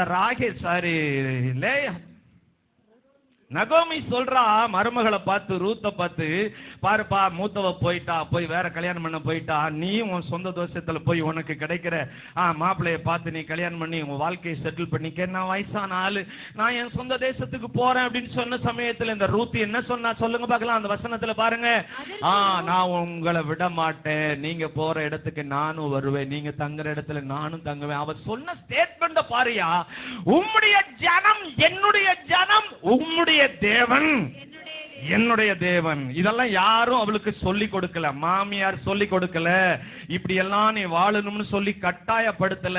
கவனிங்க, ரூத்தினுடைய வாழ்க்கை இந்த பூமியிலே செழிப்பாக சிறப்பாக அமைந்ததற்கு காரணம், இளம் வயதிலேயே புருஷன் செத்துட்டாயா, இளம் விதவை ஆயிட்டா, ஆனா அவளுடைய வாழ்க்கை பெரிய பணக்கார வாழ்க்கையா அமைந்தது. பெரிய ஆஸ்திகாரனான போவாசுக்கு மனைவி ஆனால் கர்த்தருடைய கிருபையினால. அது மட்டுமல்ல, இரட்சகராகிய இயேசுவும் இவளுடைய சந்ததியில் தான் பிறக்கிறார். கைதட்டி ஆண்டவருக்கு நன்றி சொல்லுங்க. பாருங்க, பிறந்தது அருவருப்பான ஒரு தேசத்திலே சந்ததியிலே பிறந்தா, ஆனா இஸ்ரவேலின் தேவனாகிய கர்த்தரை பிடித்து கொண்டாள். அல்லேலூயா. போவாசு கூட 2வது அதிகாரத்திலே இந்த ரூத்தை பற்றி சொல்லும் போது, இஸ்ரவேலின் தேவனாகிய கர்த்தருடைய நிழலிலே வந்த உனக்கு அவராலே உனக்கு என்ன கிடைக்கும், பலன் கிடைக்கும்னு சொன்னார். பதிலா அப்படியே நடந்தது. பக்கத்துல இருக்கிறவங்க மேல கை வச்சு சொல்லுங்க, நீங்க கர்த்தருக்குள்ள கர்த்தரை சரியா பிடிச்சுக்கிட்டு உண்மையா உத்தமமா வாழ்ந்தா உங்க பாதிப்பை எல்லாம் கர்த்தர் சரி செஞ்சிருவார்னு சொல்லுங்க. சொல்லுங்க சொல்லுங்க சொல்லுங்க சொல்லுங்க. இல்லைன்னா வானத்தை பார்த்து சொல்லுங்க, எல்லாரும் சொல்லுங்க. ஆமா, உங்க பாதிப்பெல்லாம் சரியாகணும்னா நீங்க ஆமா இஸ்ரவேலின் தேவன் தான் என்னுடைய தேவன், அந்த பரிசுத்தமான ஜனத்தோட தான் நான் ஐக்கியப்படுவேன். அல்லேலூயா. சொல்லுங்க, எத்தனை பேருக்கு சத்தியம் பிரயோஜனமா இருக்குது ஐயா? கேளுங்க கேளுங்க, என்ன நிறைய கேட்க போறீங்க. சொல்லுங்க சொல்லுங்க. பாருங்க, எகிப்தினுடைய அரசனாக வரப்போகிறான் மோசே. எகிப்தினுடைய இளவரசனாக நல்ல அழகான வாலிப சரீரத்தோடு இளவரச அலங்காரத்தோடு அவன் உலா வந்து கொண்டிருக்கிறான் அரண்மனையிலே. எல்லாரும் அவனுக்கு மரியாதை செலுத்தி கொண்டிருக்கிறார்கள். ஆனா பாருங்க, எபிரேயர் 11வது அதிகாரம் 24, 25வது வசனத்துல தான் சொல்லப்பட்டிருக்கிறது, இளவரசன் என்று சொல்லி மற்றவர்கள் எல்லாரும் அழைக்கிறான். அந்த அழைப்பை, அந்த உச்சரிப்பை அவன் வெறுத்து தேவ ஜனத்தோடு ஐக்கியமாக அவன் விரும்பினான் இருக்கு. அல்லேலூயா. தேவ ஜனத்தோடு துன்பத்தை சகிக்க அவன் தன்னை ஒப்பு கொடுத்தான் இருக்குதையா. கவனிங்க, மாயான உலகத்தை நம்பி கர்த்தருக்குள்ள ஒரு ரெட்ட வாழ்க்கை வாழாதீங்க. எப்படி வாழாதீங்க? மாயான, பக்கத்துல இருக்கிறவங்க பார்த்து சொல்லுங்க, மாயான உலகத்தை நம்பி கர்த்தருக்குள்ள நீங்க ரெட்ட வாழ்க்கை வாழாதீங்க. ஆமா, கர்த்தருக்குள்ளதான் சகலமும் உண்மையா இருக்கிறது. அல்லேலூயா சொல்லுங்க. உண்மையா இருக்கிறது, உண்மை மெய்யெல்லாம் எங்கதான் இருக்கிறது? கர்த்தருக்குள்ளதான் இருக்கிறது. இவ பாருங்க, இந்த இந்த இந்த ராகேலை குறித்து நான் எத்தனையோ குற்றச்சாட்டு சொல்ல முடியும். லேயாலையோ பில்காலையோ அல்லது சில்பாலையோ வேற எந்த மனைவியையும் வேற யாரையும் குற்றம் சொல்வதற்கு முன்பதாக யாக்கோபு 14 வருஷம் தியாகமா கஷ்டப்பட்டு சம்பாதித்தானே. இந்த ராகேலுடைய ஜீவியம் யாக்கோபோடு ஒத்து போனதா? கல்யாணம் பண்ண போற பிள்ளைங்க, வாலிப பிள்ளைங்க, வாலிபர்களும் கவனிங்க, ஏதோ அழகா இருக்குன்னு பிடிச்சிடக்கூடாது. யாக்கோபு அப்படித்தான் பண்ணான். கர்த்தருக்கு ஸ்தோத்திரம். அழகா இருக்கு, ரொம்ப நல்லா இருக்கு, சௌந்தரியமா இருக்கு. ஆனா மூத்தவ அப்படி கிடையாது, வேற யாரும் கிடையாது அங்க இருந்ததுலயே. ஆமா, ரொம்ப அழகா இருந்தது ராகேல் தான். அவனை அப்படி கவர்ந்த ஒரு ஆளுதான். ஆனா உள்ள இருக்கிற ஜீவியம் எல்லாம் மோசம். அதனால கவனிங்க, லவ் பண்ணாலும் கவனிங்க கவனிங்க, பார்த்து பண்ணுங்க ஐயா, பார்த்து பண்ணுங்க. அல்லேலூயா. கரடிய கல்யாணம் பண்ணிடக்கூடாது. எதை கல்யாணம் பண்ணிடக்கூடாது? வெளியில பாக்குறதுக்கு மனுஷன் மாதிரி இருக்கும், அழகா இருக்கிற மாதிரி இருக்கும், உள்ள இருக்கிறதெல்லாம் அசுத்த ஆவியினுடைய கிரியையா இருக்கும். அவங்களோட உங்களால நிம்மதியா வாழவே முடியாது. நீங்க எதிர்பார்க்கிற வாழ்க்கை அந்த ரட்சிக்கப்படாத ஆட்களோட வாழவே முடியாது. ராகேலை குறித்து நான் உங்களுக்கு சொல்லும் போது இதெல்லாம் உங்களுக்கு விளக்கமா தெரியும். அதனால கவனிங்க, உங்க வாழ்க்கை துணை உங்களுக்கு ஏற்ற மாதிரி இருக்கணும். நீங்க விரும்புகிற சத்தியத்தின்படி, நீங்க அறிந்திருக்கிற சத்தியத்தின்படி, நீங்க அறிந்திருக்கிற ஆண்டவருடைய வழியிலே வாழ வாஞ்சையா இருக்கிற ஒரு வாழ்க்கை துணையா இருக்குமானால் இந்த உலக வாழ்க்கை, இல்லற வாழ்க்கை உங்களுக்கு இன்பமா இருக்கும், எந்த இடையூறும் இருக்காது. யாக்கோபு பாருங்க, அப்படி கஷ்டப்பட்டு நேசித்ததான இந்த ராகேலோடு சந்தோஷமா வாழ்ந்தானா. எத்தனை வருஷம் வாழ்ந்தான்? அவ சீக்கிரமா போயிட்டா 2 குழந்தைய கொடுத்துட்டு. யாக்கோபு இவ்வளவு கஷ்டப்பட்டு சம்பாதிச்சானே. கர்த்தருக்கு ஸ்தோத்திரம். பாருங்க, அவ செஞ்ச காரியத்தை நேரம் இல்ல, 10 ஆகி போச்சு. சீக்கிரமா நான் உங்களுக்கு சொல்லி முடிக்கிறேன். பாருங்க, ஆதியாகமம் 31வது அதிகாரத்துல 19வது வசனத்தை பாருங்க. கர்த்தருக்குள், அதாவது யாக்கோப்பை கணவனாக ஏற்றுக்கொண்டு வாழ்க்கை நடத்தினாலே ஒழிய அவள் கர்த்தர் மேல் விசுவாசம் வைத்தவளாக இல்ல, தன்னுடைய தகப்பனுடைய தெய்வத்தின் மேல் தான் விசுவாசம் வைத்து அதுல தான் தீவிரமான ஒரு பக்தையாக இருந்திருக்கிறாள். அதுக்காக பாருங்க, ஊரை விட்டு யாக்கோப்பு வெளியில வரும்போது தகப்பன் வீட்டுக்கு திரும்புற வேளையில யாரும் செய்யாத ஒரு காரியத்தை இந்த ராகேல் செய்கிறாள். என்ன செய்கிறாள்? தகப்பன் பக்தியாய் வழிபட்டு கொண்டிருந்ததான அந்த பொம்மையான அந்த தெய்வத்தை, அவனுடைய தெய்வத்தை என்ன செய்தா? இவை எடுத்து தகப்பனுக்கும் புருஷனுக்கும் தெரியாம, யாருக்கும் தெரியாம அவ மறைத்து வைத்து கொண்டு வழி பிரயாணத்திலே வந்து கொண்டிருக்கிறாள். வாசிங்க பார்க்கலாம். லாபான் தன் ஆடுகளை மயிர் கத்தரிக்க போயிருந்தான். அந்த சமயத்திலே ராகேல் தன் தகப்பனுடைய சுரூபங்களை திருடி கொண்டாள். யாக்கோபு சொரூபங்களை பாரு, ஒண்ணு கிடையாது, எத்தனை இருந்ததோ தெரியல. நம்ம நாட்டிலே அப்படிதான், எண்ண முடியாத அளவுக்கு ஆளுக கண்டுபிடிச்சு வச்சிருக்கிறாங்க. மண்ணுக்குள்ள புதைச்சிருந்துச்சா அதெல்லாம் தோண்டி எடுத்து என்ன பண்ணுவாங்க? கழுவி அதை உழுந்து கும்பிடுவான். சரி, கவனிங்க, 30வது வசனத்தை பாருங்க. 32வது வசனம் வரலையும் பாருங்க. அங்கே வந்து லாபான் வந்து தேடி வந்து கேட்கிறப்போ அவன் சொல்றான் பாருங்க, என் தெய்வத்தை ஏன் திருடிட்டு வந்தன்னு யாக்கோபு கிட்ட கேட்கிறான் பாருங்க. இப்பொழுதும் உன் தகப்பனுடைய வீட்டின் மேலுள்ள வாஞ்சையினால் நீ புறப்பட்டு போகிறதானால் போகலாம், என் தெய்வங்களை ஏன் திருடி கொண்டு போகிறாய் என்று. அவன் என்ன சொல்றான்? என் தெய்வங்களை ஏன் திருடிட்டு போற? யார் திருடி வச்சிருக்கிறது? யாக்கோப்பு கிடையாது, லேயால் கிடையாது, சில்பால் கிடையாது, பில்கால் கிடையாது. இவோ பாருங்க, அதாவது மற்றதெல்லாம் எடுக்கிறத விட, தனக்குன்னு உரியதெல்லாம் எடுக்கிறத விட, அந்த தகப்பன் வழிபட்டு வந்த அந்த தெய்வங்களை எடுத்து மறைத்து தகப்பனுக்கே தெரியாம பாருங்க, யாக்கோப்பு போய் வாழ போகிற இடத்துல அவ அதை எடுத்துக்கிட்டு வர்றா. அப்படின்னா அவளுக்கு கர்த்தர் மேல, வழி நடத்துகிற கர்த்தர் மேல விட, ஆசீர்வதிக்கிற கர்த்தரை விட, பெருக பண்ணின கர்த்தரை விட, யாக்கோப்பை விருத்தி அடைய பண்ணின கர்த்தரை விட, யாக்கோப்பு எத்தனை காரியம் சொல்லி இருப்பான். நான் வெறுங்கையா இங்க வந்தேன் இல்லையா? அவனே சொல்றான், நான் என் கர்த்தர் மட்டும் என்னோட கூட இல்ல அப்படின்னா உங்க தகப்பன் என்ன எப்படி செஞ்சிருப்பாரு? வெறுங்கையா தான் அனுப்பியிருப்பாரு அப்படின்னு எல்லாம் மனைவிகிட்ட சொல்லி இருக்கும் போது, என்னதான் சொன்னாலும் இந்த அழகான ராகேலுக்கு யாக்கோப்பினுடைய கர்த்தர் மேல இவளுக்கு என்ன வரல? விசுவாசம் வரல, நம்பிக்கை வரல. இவளுடைய நம்பிக்கை எல்லாம் பேசாத அந்த பொம்மையின் மேலதான் இருந்தது. அப்ப பாருங்க, யாக்கோப்போடு கூட மனைவியாக இருக்கிறாள். யாக்கோப்பினுடைய தேவனுடைய ஆசீர்வாதத்தை அனுபவிக்கிறாள். நான் இதை எப்படி சொல்றேன் பாருங்க, இஸ்ரவேல் ஜனங்கள் 40 வருஷமா பாருங்க வனாந்தரத்திலே கர்த்தருடைய நிறைவிலே, கர்த்தருடைய நடத்துதலிலே இருந்தாங்களே ஒழிய அவங்க கர்த்தருக்குள் வாழவில்லை, கர்த்தருடைய வசனத்தை கை கொள்ளல. அவங்க எகிப்தினுடைய ஸ்டைலையே, லைஃப் ஸ்டைலையே தான் ஃபாலோ பண்ணிட்டு இருந்தாங்க. அதனால என்ன நடந்தது? அவங்க மேல எகிப்தின் நிந்தை நீங்காமலேயே இருந்தது. எல்லாத்தையும் அனுபவிச்சாங்க. ஆனா வாக்கு பண்ணினதான பாலும் தேனும் ஓடுகிற தேசத்தை அவங்க என்ன செய்ய முடியல? சுதந்திரிக்க முடியல. அவங்க பிள்ளைகள் தான் போய் அதை அனுபவித்தாங்க. அந்த மாதிரி பாருங்க, இந்த ராகேல் கர்த்தருக்குள் சரியா வாழாததினால, அதாவது இதெல்லாம் அந்நிய தெய்வம், அது பேசாதது, அது மனிதன் உருவாக்கினது, அது தெய்வம் இல்லை என்கிற அறிவோடு கர்த்தரை அவள் சேவிக்காமல் கர்த்தருடைய ஆசீர்வாதத்தை அனுபவித்துக் கொண்டிருந்ததினாலே கர்த்தர் அவளுடைய கர்ப்பத்தை அடைத்தார். அல்லேலூயா. சாதாரணமா லேயாளுக்கெல்லாம் வரிசையா குழந்தை பிறந்துகிட்டே இருக்குது ஐயா. 6 குழந்தை, 6 பையனா பிறக்குது. ஒரு அழகான தீனால் பிறக்கிறா இல்லையா. வேலைக்காரி எல்லாம் மனைவியாக்கி விட்டா எல்லாருக்கும் வரிசையா டப் டப் டப் டப்னு சுவிட்ச தட்டி விட்ட மாதிரி குழந்தை பிறகுது. ஆனா அழகா இருக்கிறவள், அம்சமா இருக்கிறவள், ஆமா புருஷனுடைய அன்பை கவர்ந்து கொண்டவள், ஆமா கர்த்தருக்கு ஸ்தோத்திரம். இவ ஓடி போய் பாருங்க 30வது அதிகாரம் முதல் வசனத்தை படிச்சு பாருங்க. 30வது அதிகாரம் முதல் 2 வசனத்தை படிச்சு பாருங்க. யாருகிட்ட போய் குழந்தைய கேட்கிறா பாருங்க. ராகேல் தான் யாக்கோபுக்கு பிள்ளை பெறாததை கண்டு சகோதரியின் மேல் பொறாமை கொண்டு யாக்கோபை நோக்கி, எனக்கு பிள்ளை கொடும். என்னமோ ஆம்பளை வந்து பாக்கெட்ல குழந்தைய வச்சிருக்கோமே, இந்த உனக்கு ஒண்ணு உனக்கு ஒண்ணு உனக்கு வாங்கிட்டு போகணும் சொல்லுங்க. எப்படி போய் கேட்கிறா பாருங்க. பாருங்க அறிவு தான் இருக்குது. அறிவு இருக்குதா இவளுக்கு? பாருங்க யாக்கோபு என்ன சொல்றான் அடுத்த வசனத்துல.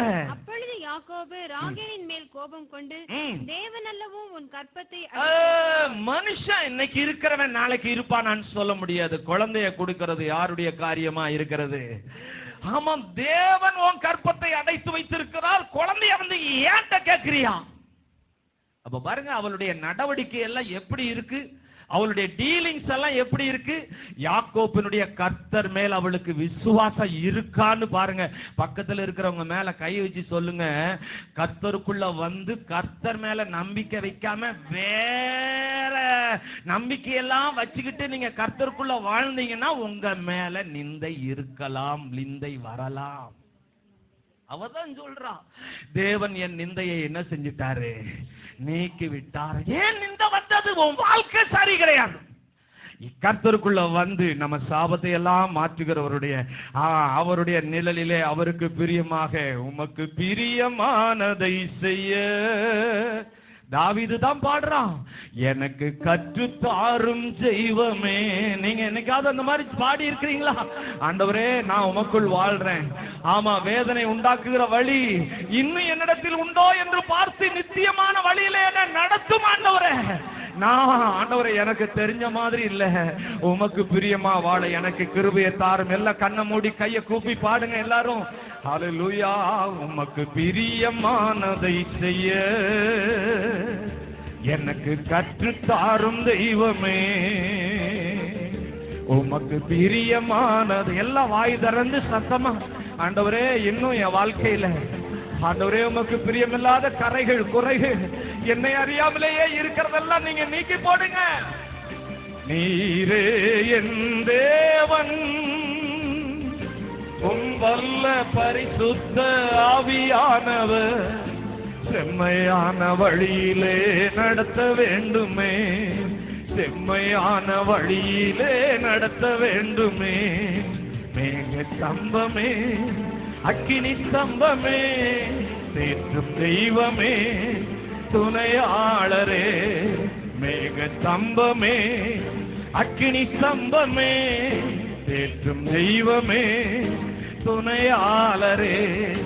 உம்மை நோக்கி என் கைகளை உயர்த்தி உயர்த்தி மகிழ்கின்றேன் ஐயா, உம்மை நோக்கி என் கைகளை உயர்த்தி உயர்த்தி மகிழ்கின்றேன் ஐயா. உம்மையே நம்பியுள்ளேன், நீர் விரும்பும் நல்ல பாதைகளை தினந்தோறும் காட்ட வேண்டும் திவ்யநாதனே, தினந்தோறும் காட்ட வேண்டும் திவ்யநாதனே. அன்பின் சிகரமே, ஆருயிரே, அனைக்கும் தெய்வமே, ஆறுதலே. அன்பின் சிகரமே, ஆருயிரே, அனைக்கும் தெய்வமே, ஆறுதலே. தினந்தோறும் சொல்லுங்கய்யா, ஆண்டவரே என் அறிவுக்கு தெரிந்த அளவு நான் கிறிஸ்தவ வாழ்க்கை நடத்துகிறேன். பரிசுத்த ஆவியானவரே இன்னும் உமக்கு பிரியமில்லாதது என்ன என்கிட்ட இருக்குது? ஆண்டவரே நான் எதை நம்பி இருக்கிறேன்? உங்களை தவிர நான் வேற எதையும் நம்பி வாழக்கூடாது. பாருங்க எரேமியா தீர்க்க தரிசன புஸ்தகத்துல 17வது அதிகாரம் 5வது வசனத்திலிருந்து 8வது வசனம் வரையிலும் வாசிங்க. சாதாரணமா மாமிசத்தை, நம்ம சரீரத்துல இருக்கிற பலத்தை நம்பி மாமிசமானதை புயபலமாக்கி கொண்டு நமக்கு இருக்கிற திறமைகள், நமக்கு இருக்கிற அறிவுகள், இல்லையா உலக பிரகாரமான அனுபவங்கள், நான் என்னால இதை செஞ்சிருவேன், இதை இப்படி நான் பண்ணிருவேன். அந்த வசனத்தை வாசிங்க பார்க்கலாம். மனுஷன் மேல் நம்பிக்கை வைத்து, மனுஷன் மேல் நம்பிக்கை வைத்து மாம்சமானதை தன் புயபலமாக்கி கொண்டு, மாமிசமானதை தன் புயபலமாக்கி கொண்டு கர்த்தரை விட்டு விலகுகிற மனுஷன் சபிக்கப்பட்டவன். இப்படித்தான் ராகேல் சபிக்கப்பட்டு போயிட்டா. அவ மேல இந்த நிந்தை வந்ததற்கு காரணம், எனக்கு அழகான மாப்பிள்ளை கிடைச்சிட்டா. ஆமா, அழகான வாலிபன், அழகான அறிவான வாலிபன். ஆமா, அவர் பாருங்க ஆடு மேய்க்கிறதுல கூட ரொம்ப திறமையானவர். எங்க அம்மா எங்க அப்பாவையே மிஞ்சிட்டார். சும்மா வந்தவர் இவ்வளவு பெரிய பெருக்கம் ஆயிடுச்சு. ஆமா, புருஷன் அவர் ரொம்ப அதிர்ஷ்டசாலி. யாக்கோப்பு ஒரு ஆள் எனக்கு போதும். சொல்லுங்க, யாக்கோப்பு இதான் சாபம். இந்த நிந்தை வர்றதுக்கு காரணம் கர்த்தர் மேல் நம்பிக்கை இல்ல இந்த ராகேலுக்கு. யார் மேல நம்பிக்கை? புருஷன் மேல, அவன் சரீரத்தின் மேலே, அவன் திறமையின் மேலே, அவன் அறிவின் மேலே, அவனுக்கு தேவன் கொடுத்திருந்த தாளந்தின் மேலே. ஆமா, என் புருஷன் இப்படி, அவர் எனக்கு போதும், அதனாலதான் ஓடி போய் எனக்கு குழந்தைய கொடு அப்படின்னு கேட்டா. புருஷன்ட்ட கேட்டா, கர்த்தர்ட்ட கேட்கறதுக்கு பதிலா யாருகிட்ட கேட்டா? ஆமையா, நம்ம கேளுங்க, மனுஷத்தை கேட்க கூடாது. உங்க தேவைகளை யார்கிட்ட போய் கேட்கணும்? ஆமா, யாரையும் கடிந்து கொள்ளாதவர், சம்பூர்ணமாய் கொடுக்க கூடியவர். ஆமா, வசதியா இருக்கிற ஆளுன்னு சொல்லி சொந்தக்காரர்கிட்ட எல்லாம் கேட்காதீங்க. கணவன் மனைவி 2 பேரும் முழங்கால் படியிடுங்க, பிள்ளைகளையும் முழங்கால் படியிடுங்க, ஒரு நாள் உபவாசம் போடுங்க, உங்க தேவைக்காக கர்த்தத்தை கேளுங்க. ஆண்டவரே, இந்த கடன், இந்த சிக்கல், இந்த பாரத்திலிருந்து எங்க குடும்பத்தை நீங்க விடுதலையாக்குங்கன்னு சொல்லி கேளுங்க. ஆண்டவர் உங்க மேல சந்தோஷமா அற்புதமா உங்க ஜெபத்தை கேட்டு உடனே அற்புதம் செய்வார். கைதட்டி ஆண்டவருக்கு நன்றி சொல்லுங்கயா, சொல்லுங்க. மனுஷன் மேல் நம்பிக்கை வைத்து மாமிசமானதை புயபலமாக்கி கொண்டு கர்த்தரை விட்டு விலகுகிற மனுஷன் சபிக்கப்பட்டவன். இன்னொரு பக்கம், அவன் அந்தர வெளியில் கரளையாய் போன செடியை போலிருந்து நன்மை வருகிறதை காணாமல் வனாந்திரத்தின் வறட்சியான இடங்களிலும் குடியில்லாத உவர் நிலத்திலும் தங்குவான். கர்த்தர் மேல் நம்பிக்கை வைத்து கர்த்தரை தன் நம்பிக்கையாக கொண்டிருக்கிற மனுஷன், கர்த்தர் மேல் நம்பிக்கை வைத்து கர்த்தரையே தன் நம்பிக்கையாய் கொண்டிருக்கிற மனுஷன் பாக்கியவான். பாக்கியவான். அவன் எப்படி இருப்பான்? தண்ணீர் அண்டையிலே நாட்டப்பட்டதும் கால்வாய் ஓரமாக தன் வேர்களை விடுகிறதும் உஷ்ணம் வருகிறதை காணாமல் இலை பச்சையாய் இருக்கிறதும் மழை தாழ்ச்சியான வருஷத்திலும் வருத்தமின்றி தப்பாமல் கனி கொடுக்கிறதுமான மரத்தை போல் இருப்பான். அல்லேலூயா. கைதட்டி ஆண்டவருக்கு நன்றி சொல்லுங்கய்யா. இங்க பாருங்க, கர்த்தரையே நம்பி இருங்க, அவர்தான் சம்பூர்ணமாய் கொடுக்கிற தேவன். அல்லேலூயா. சொல்லி காட்டாத தெய்வம் அவர் ஒருத்தர் தான். கைதட்டி ஆண்டவருக்கு நன்றி சொல்லுங்க. அல்லேலூயா சொல்லுங்க, எல்லாரும் அல்லேலூயா சொல்லுங்க. கர்த்தருக்கு ஸ்தோத்திரம். அதனால இந்த ராகேல் பாருங்க, இப்படி கர்த்தர் மேல விசுவாசம் இல்லாம மனுஷ மேல விசுவாசம், மனுஷத்தை போய் கேட்கறது. அடுத்தது, கர்த்தரை விட வழி வழியா, அதாவது காலங்காலமா அவங்க குடும்ப பரம்பரையா குலதெய்வம்னு சொல்லி கும்பிட்டு இருந்தாங்களே, அது மேல நம்பிக்கை வைத்து அதையே எடுத்துட்டு வந்துட்டா. இங்க பாருங்க, 35வது அதிகாரத்தை பாருங்க. ஆதியாகமம் 35வது அதிகாரம் முதல் வசனத்தில இருந்து நீங்க பாத்தீங்கன்னா 4வது வசனம் வரையிலையும் ஆண்டவர் சொன்னபடி பெத்தேல்ல போய் பலிபீடம் கட்டி ஆண்டவருக்கு நன்றி செலுத்த போற சமயத்துல யாக்கோப்பு தன்னுடைய குடும்பத்தாரை பார்த்து சொல்றான், உங்க கையில இருக்கிற அந்நிய தெய்வங்களை எல்லாம் என்ன செய்யுங்க, கொண்டு வாங்கன்னு சொல்லி கர்வாலி மரத்திலே புதைத்து போட்டான். பாத்தீங்களா? எல்லார் கையிலும் இருந்தது. என்னென்ன கையில இருந்தது இல்லையா? அப்ப இருந்தது, வழக்கமாய் இருந்தது. திருமணத்துக்கு முன்னமே இருந்திருக்கலாம் இல்லையா? சில சமயத்துல பாத்தீங்கன்னா நகையில எல்லாம் விக்கிரகம் இருக்குது பாருங்க. அதனால பெந்தகோஸ்தேக்காரங்க நகையே போடாதீங்க அப்படிங்கிற சத்தியம் எல்லாம் சொல்லி கொடுத்துட்டாங்க. பாருங்க, நீங்க போடுறீங்க பாத்தீங்களா, அதுல ஏதாவது விக்கிரக அமைப்பு இருக்குதான்னு பாருங்க. சரி, இப்ப பாருங்க, இந்த யாக்கோப்பினுடைய குடும்பத்திலே லேயால்ட்டையும் சரி, சில்பால்ட்டையும் சரி, பில்கால்ட்டையும் சரி என்ன இருந்திருக்கிறது, அதாவது பூர்வீகமா அவங்க ஏதோ வச்சிருந்திருக்கலாம். ஆனா ராகேல் மாதிரி இவங்களுக்கு அந்த விக்கிரகத்தின் மேலே, அந்த தெய்வத்தின் மேலே இவங்களுக்கு என்ன இல்ல, நம்பிக்கை இல்ல. ரொம்ப தீவிர பக்தியா இருந்தது யாரு? ராகேல் தான். அதனால தான் இப்படி ஒரு பாதிப்பு. மத்தவங்க எல்லாம் சும்மா இருக்குது, அவ்வளவுதான். ஏதோ திருவிழாவுக்கு போவாங்க, அவ்வளவுதான்.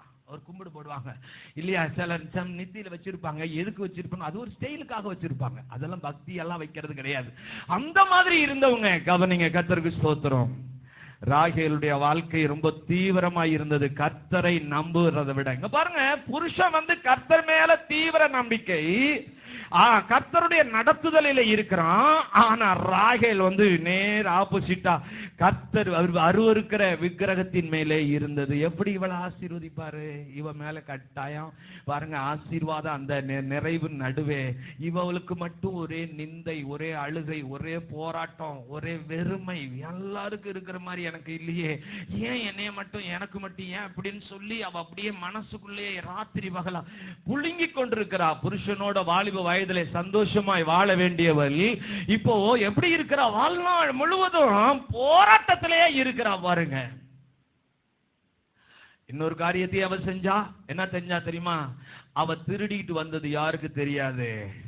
32வது வசனத்துல, ஆதியாகமம் 31வது வசனம் 32வது வசனத்துல பாருங்க, லாபான் தேடுறான் யாக்கோபினுடைய ஒவ்வொரு கூடாரமா, யாக்கோபினுடைய கூடாரம், லேயாளுடைய கூடாரம், ராகேலுடைய ஒவ்வொரு கூடாரமும் அவன் பாருங்க, அவன் துரத்திட்டு வந்ததே மெயினா எதுக்காக? தன்னுடைய தெய்வங்களை எல்லாம் யாக்கோப்பு திருடிட்டு வந்தான்னு சொல்லி. அப்போ யாக்கோப்பு கிட்ட லாபான் கேட்கும் போது யாக்கோப்பு சொல்றான், எங்க கூடாரங்கள்ல யார் கூடாரத்துல நீ இந்த தெய்வத்தை கண்டுபிடிச்சாலும் அவங்களை நீ உயிரோட விட வேண்டாம், அவங்களை கொண்டு போடு அப்படின்ன சமயத்துல பைபிள்ல எப்படி இருக்கு தெரியுமா? ராகேல் அந்த தெய்வங்களை திருடினது யாக்கோப்புக்கு தெரியாது. பாருங்க, புருஷனுக்கு தெரியாமலேயே ஒரு தனி நிலையில இருக்கிறாங்க. நிறைய பேருக்கு அப்படித்தான். மனைவிக்கு தெரியாம ஒரு நிர்வாகம், மனைவிக்கு தெரியாம ஒரு கொடுக்கல் வாங்கல், புருஷனுக்கு தெரியாம ஒரு கொடுக்கல் வாங்கல். கவனிங்கயா, நீங்க எல்லாம் ரட்சிக்கப்பட்ட கணவன் மனைவி, ரட்சிக்கப்பட்டவங்க. மற்றவங்களுக்கு தெரியாம நீங்க ஒரு சாதனையை செஞ்சவே முடியாது. கைதட்டி ஆண்டவருக்கு நன்றி சொல்லுங்கய்யா. ஆமா, கர்த்தர் சபைக்கு தெரியாம, ஊழியக்காரருக்கு தெரியாம, மனைவிக்கு தெரியாம, புருஷனுக்கு தெரியாம, ஆமா, இந்த மாதிரி ஒரு தவறான ஒரு செயல்பாடு, தவறான ஒரு நம்பிக்கை, தவறான ஒரு ஐக்கியம்.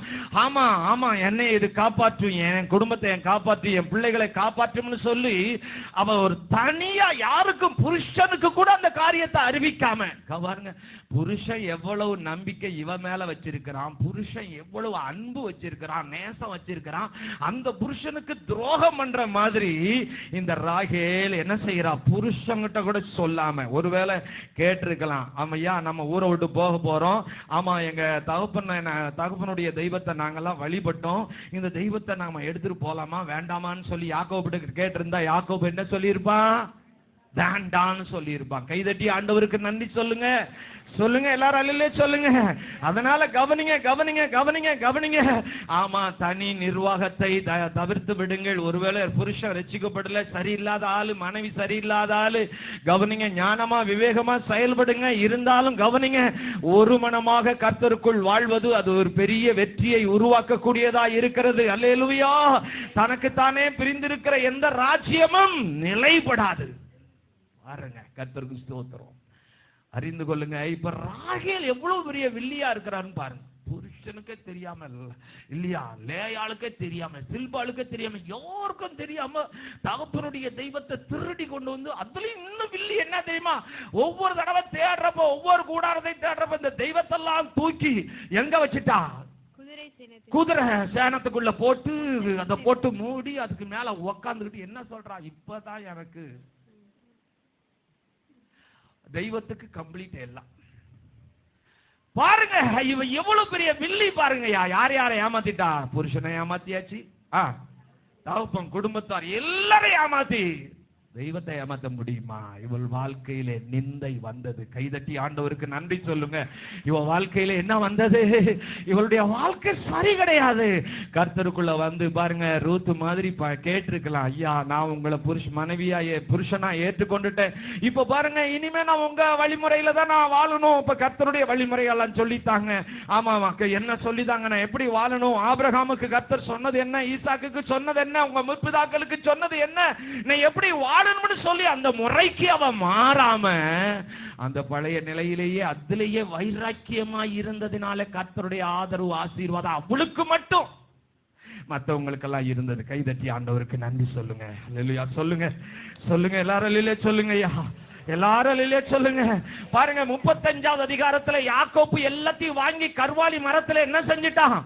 டோட்டலா புதைச்சு போட்டான். இவ பாருங்க வெளியில இருந்த விக்கிரக நம்பிக்கையை, அதாவது விக்கிரகத்தை புதைச்சு போட்டுட்டான். ஆனா இவளுடைய குணநலத்திலே என்ன ஆகல? மாற்றமே கிடையாது.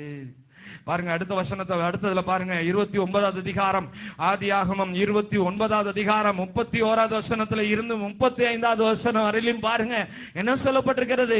லேயாள் அற்பமாய் எண்ணப்பட்டாள் என்று கர்த்தர் கண்டு அவள் கற்பம் தரிக்கும்படி செய்தார். ராகேலோ மலடியாய் இருந்தால். அழகா ஆவியானவர் ஏன் அவ மலடியாய் இருந்தால்? ஏன் அவளுடைய கர்ப்பத்தை கர்த்தர் அடைத்து போட்டார்?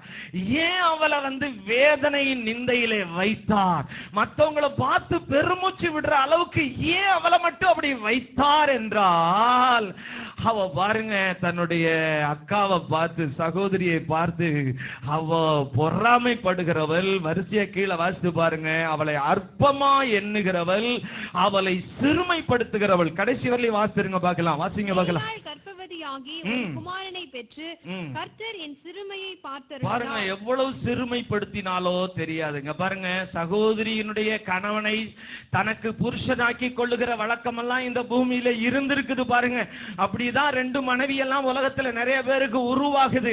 இந்த யாக்கோப்பினுடைய நிலை, லேயாளுடைய நிலை அப்படி கிடையாது இல்லையா? லேயாள் அவளா யாக்கோப்புக்கு மனைவி ஆகல. நான் ஏற்கனவே சொன்னபடி லேயாள் எப்படி மனைவியானா யாக்கோப்புக்கு? இருட்டுல தந்திரமா நயவஞ்சகமா அவங்க தகப்பன் செஞ்ச காரியம். ஏமாற்றினது இவ கிடையாது, தகப்பன் செஞ்சது. அப்போ பாருங்க ராகேல் என்ன செய்கிறா? ஆமா வேதனைப்படுறா. இந்த சனிய என் புருஷனை கட்டிக்கிச்சே, என் புருஷனுக்கு மனைவி ஆயிடுச்சே, என் சந்தோஷத்துல இது எட்டையூர் ஆயிடுச்சே, இப்படி ஆச்சே அப்படி ஆச்சேன்னு சொல்லி எப்ப பார்த்தாலும் எப்படி பேசுவாளோ, அவங்க ஊர் வழக்கப்படி எப்படி வேதனைப்படும்படியா எப்படி சிறுமைப்படுத்தி பேசுவாளோ, அற்பமா பேசுவாளோ. இவ அழகான சரீரம் படைத்தவள். ஆனா லேயாள் கூச்ச பார்வை, கண் பார்வையெல்லாம் சரி கிடையாது. அதெல்லாம் சொல்லி சொல்லி சொல்லி சொல்லி கேவலமா பேசுறா பாருங்க. அப்ப பாருங்க தினந்தோறும் சிறுமைப்படுத்தி கொண்டே பேசுகிறாள். பாருங்க கவனிங்க, வேதத்துல மத்தேயு எழுதின சுவிசேஷம் 18வது அதிகாரம் 10வது வசனத்துல அழகா ஆண்டவர் இயேசு சொன்னார். வாசிங்க பார்க்கலாம் சீக்கிரம். இந்த சிறியரில் ஒருவனையும் அற்பமாய் எண்ணாதபடிக்கு, இந்த சிறியரில் ஒருவனையும் என்ன செய்யாதீங்க? அற்பமாய் எண்ணாத. ஆமா, யாரையும் பூமியில இருக்கிறவங்க, உங்க குடும்பத்தாரானாலும் சரி, புருஷனோ மனைவியோ பெற்றோரோ குடும்பத்தாரோ அல்லது யாரானாலும் சரி, ஏத்த வீடோ பக்கத்து வீடோ யாரா இருந்தாலும் சரி, எந்த மனுஷரையும் நீங்க என்ன செய்யக்கூடாது? அற்பமாக. அவங்க அற்பமா இருக்கலாம், அசிங்கமா இருக்கலாம், குறைவா இருக்கலாம் இல்லையா? நீங்க அவங்களை அற்பமாய் நினைக்க கூடாது, அற்பமாய் பேசக்கூடாது. கொஞ்சம் எல்லாரும் தலை நிமிர்ந்து பாருங்க. தாவீது ராஜவஸ்திரத்தை கலட்டி போட்டு சணல் உடையை தரித்து கொண்டு உடன்படிக்கை பெட்டிக்கு முன்னாடி கர்த்தரை மகிமைப்படுத்தி பாடி ஆடி துதித்து கொண்டு வந்தானா. அத தன்னுடைய மனைவி மீகால், அவ ராஜ வம்சத்திலிருந்து வந்தவள் இல்லையா? அவங்க அப்பா ராஜா, சவுல் ராஜா, சின்ன வயசுல இருந்து ராஜரீகமா வளர்ந்தவள். அவ வீட்டு ஜன்னல்ல இருந்து வெளியில பார்த்தா தாவீது ராஜவஸ்திரத்தை களைந்து போட்டு என்ன செய்கிறான்? அவன் ஆடிட்டு இருக்கிறத பார்த்து பைபிள்ல சொல்லப்பட்டிருக்கு, தன்னுடைய இருதயத்துலதான் அவமதிச்சாலாம். எதுல அவமதிச்சா? எத்தனை பேருக்கு நான் பேசுற சத்தியம் புரியுது? இருதயத்துலதான். எப்படி அவமதிச்சிருப்பா? வார்த்தை கூட இல்ல, புருஷனை கூட நேரா பேசல, இருதயத்துலதான். சி, இவனை போய் கட்டிக்கிட்டோமே. ஒரு ராஜ குடும்பத்திலிருந்து வந்த ஆளா இருந்தா இப்படி எல்லாம் ஆடுவானா? இவன் ஒரு சாதாரண குடும்பம், ஏழை குடும்பம், ஆடு மேய்ச்சிட்டு இருந்த இவனை போய் கல்யாணம் பண்ண பதியா? ராஜா அபிஷேகத்தை பெற்ற சமயத்துல கூட ஜனங்களுக்கு முன்னாடி, சபைக்கு முன்னாடி ராஜ வஸ்திரத்தை கலட்டி போட்டு சாதாரண மனுஷனா இப்படி இருக்கிறானே அப்படின்னு சொல்லி எப்படி அவமதிச்சாலோ தெரியாது. பைபிள்ல நீங்க வாசித்து பாருங்க. அவ சாகிற வரலையும் அவளுக்கு என்ன கிடையாது? குழந்தை இல்லாமல் இருந்தால். கவனிங்க, கணவனாகட்டும் மனைவி ஆகட்டும் இல்லையா? உலகத்துல யாரையுமே நம்ம இருதயத்துல கூட என்ன செய்யக்கூடாது. பாருங்க, அற்பமா நினைக்கும் போது அது ஒரு பெரிய பாவமாக மாறுகிறது. காரணம், உலகத்துல இருக்கிற எல்லாரையும் கர்த்தர் தான் படைத்து வச்சிருக்கிறார். அல்லேலூயா. ஆமா, கண்ணு தெரியாத குருடனையும் கூட நான் தான் படைச்சேன்னு சொல்லி கர்த்தர் சொல்றார். அதனால யாரையும் அற்பமா நினைக்கவே கூடாது. அப்படின்னா பேசுறது எவ்வளவு பெரிய காரியம் பாருங்க. இந்த மத்தேயு எழுதின சுவிசேஷத்துல பாருங்க எவ்வளவு அழகா ஆண்டவர் இயேசு சொல்றார். 18:19 10 வாசிங்க பார்க்கலாம். மத்தேயு 18:10. இந்த சிறியரில் ஒருவனையும் அற்பமா எண்ணாதபடிக்கு எச்சரிக்கையா இருங்கள். இந்த சிறியரில் ஒருவனையும் அற்பமா எண்ணாதபடி கவனமாய் இருங்கள்.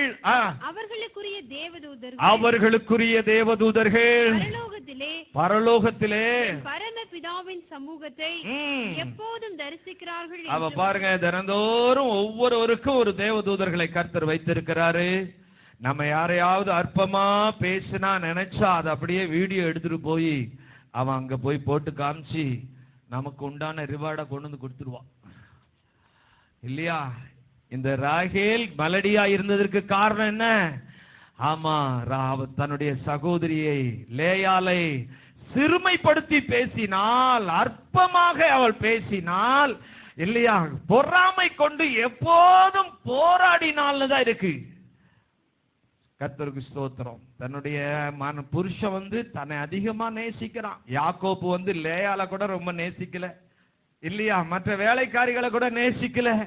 ராகேலை விட்டு அவன் நேசம் மாறவே இல்லை. ஆனாலும் இவளுடைய பார்வையெல்லாம் யார் மேலதான் இருக்குது?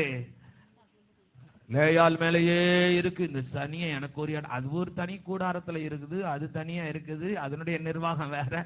ஆனா இவளுக்கு எப்ப பார்த்தாலும் யார் மேலேயே ஒரே போராட்டம். ஆமா, கர்த்தருக்கு ஸ்தோத்திரம். பாருங்க, 2 குழந்தைய கர்த்தர் கொடுத்தார். குழந்தைய கொடுத்தார், அவ்வளவுதான். இவன் நினைச்சிட்டா குழந்தைய பெற்றெடுத்த உடனே கர்த்தர் என்னுடைய சிறுமையெல்லாம் நீக்கிட்டார் அப்படின்னு சொல்லி. அப்படி கிடையாது. கவனிங்க கவனிங்க, இவதான் பெற்றெடுத்தது யோசேப்பு.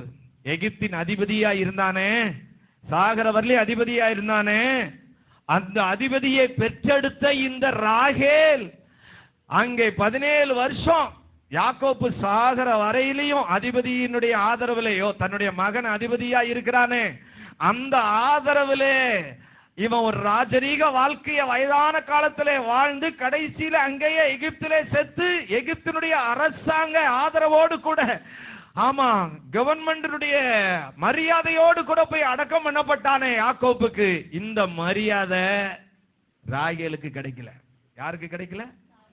ராகேலுக்கு தான் கிடைச்சிருக்கணும். யோசித்து பாருங்க, ராகேல் உயிரோடு இருந்திருந்தா எப்படி இருந்திருக்கும்? நான் யோசித்து பாருங்க. யோசேப்பு தகப்பனுக்கு இவ்வளவு ஒரு மரியாதை செஞ்சான். இப்படி 17 வருஷமா அவன் ஆதரித்தான், இல்லையா? அரசாங்க மரியாதையோடு கொண்டு போய் அடக்கம் பண்ணனா.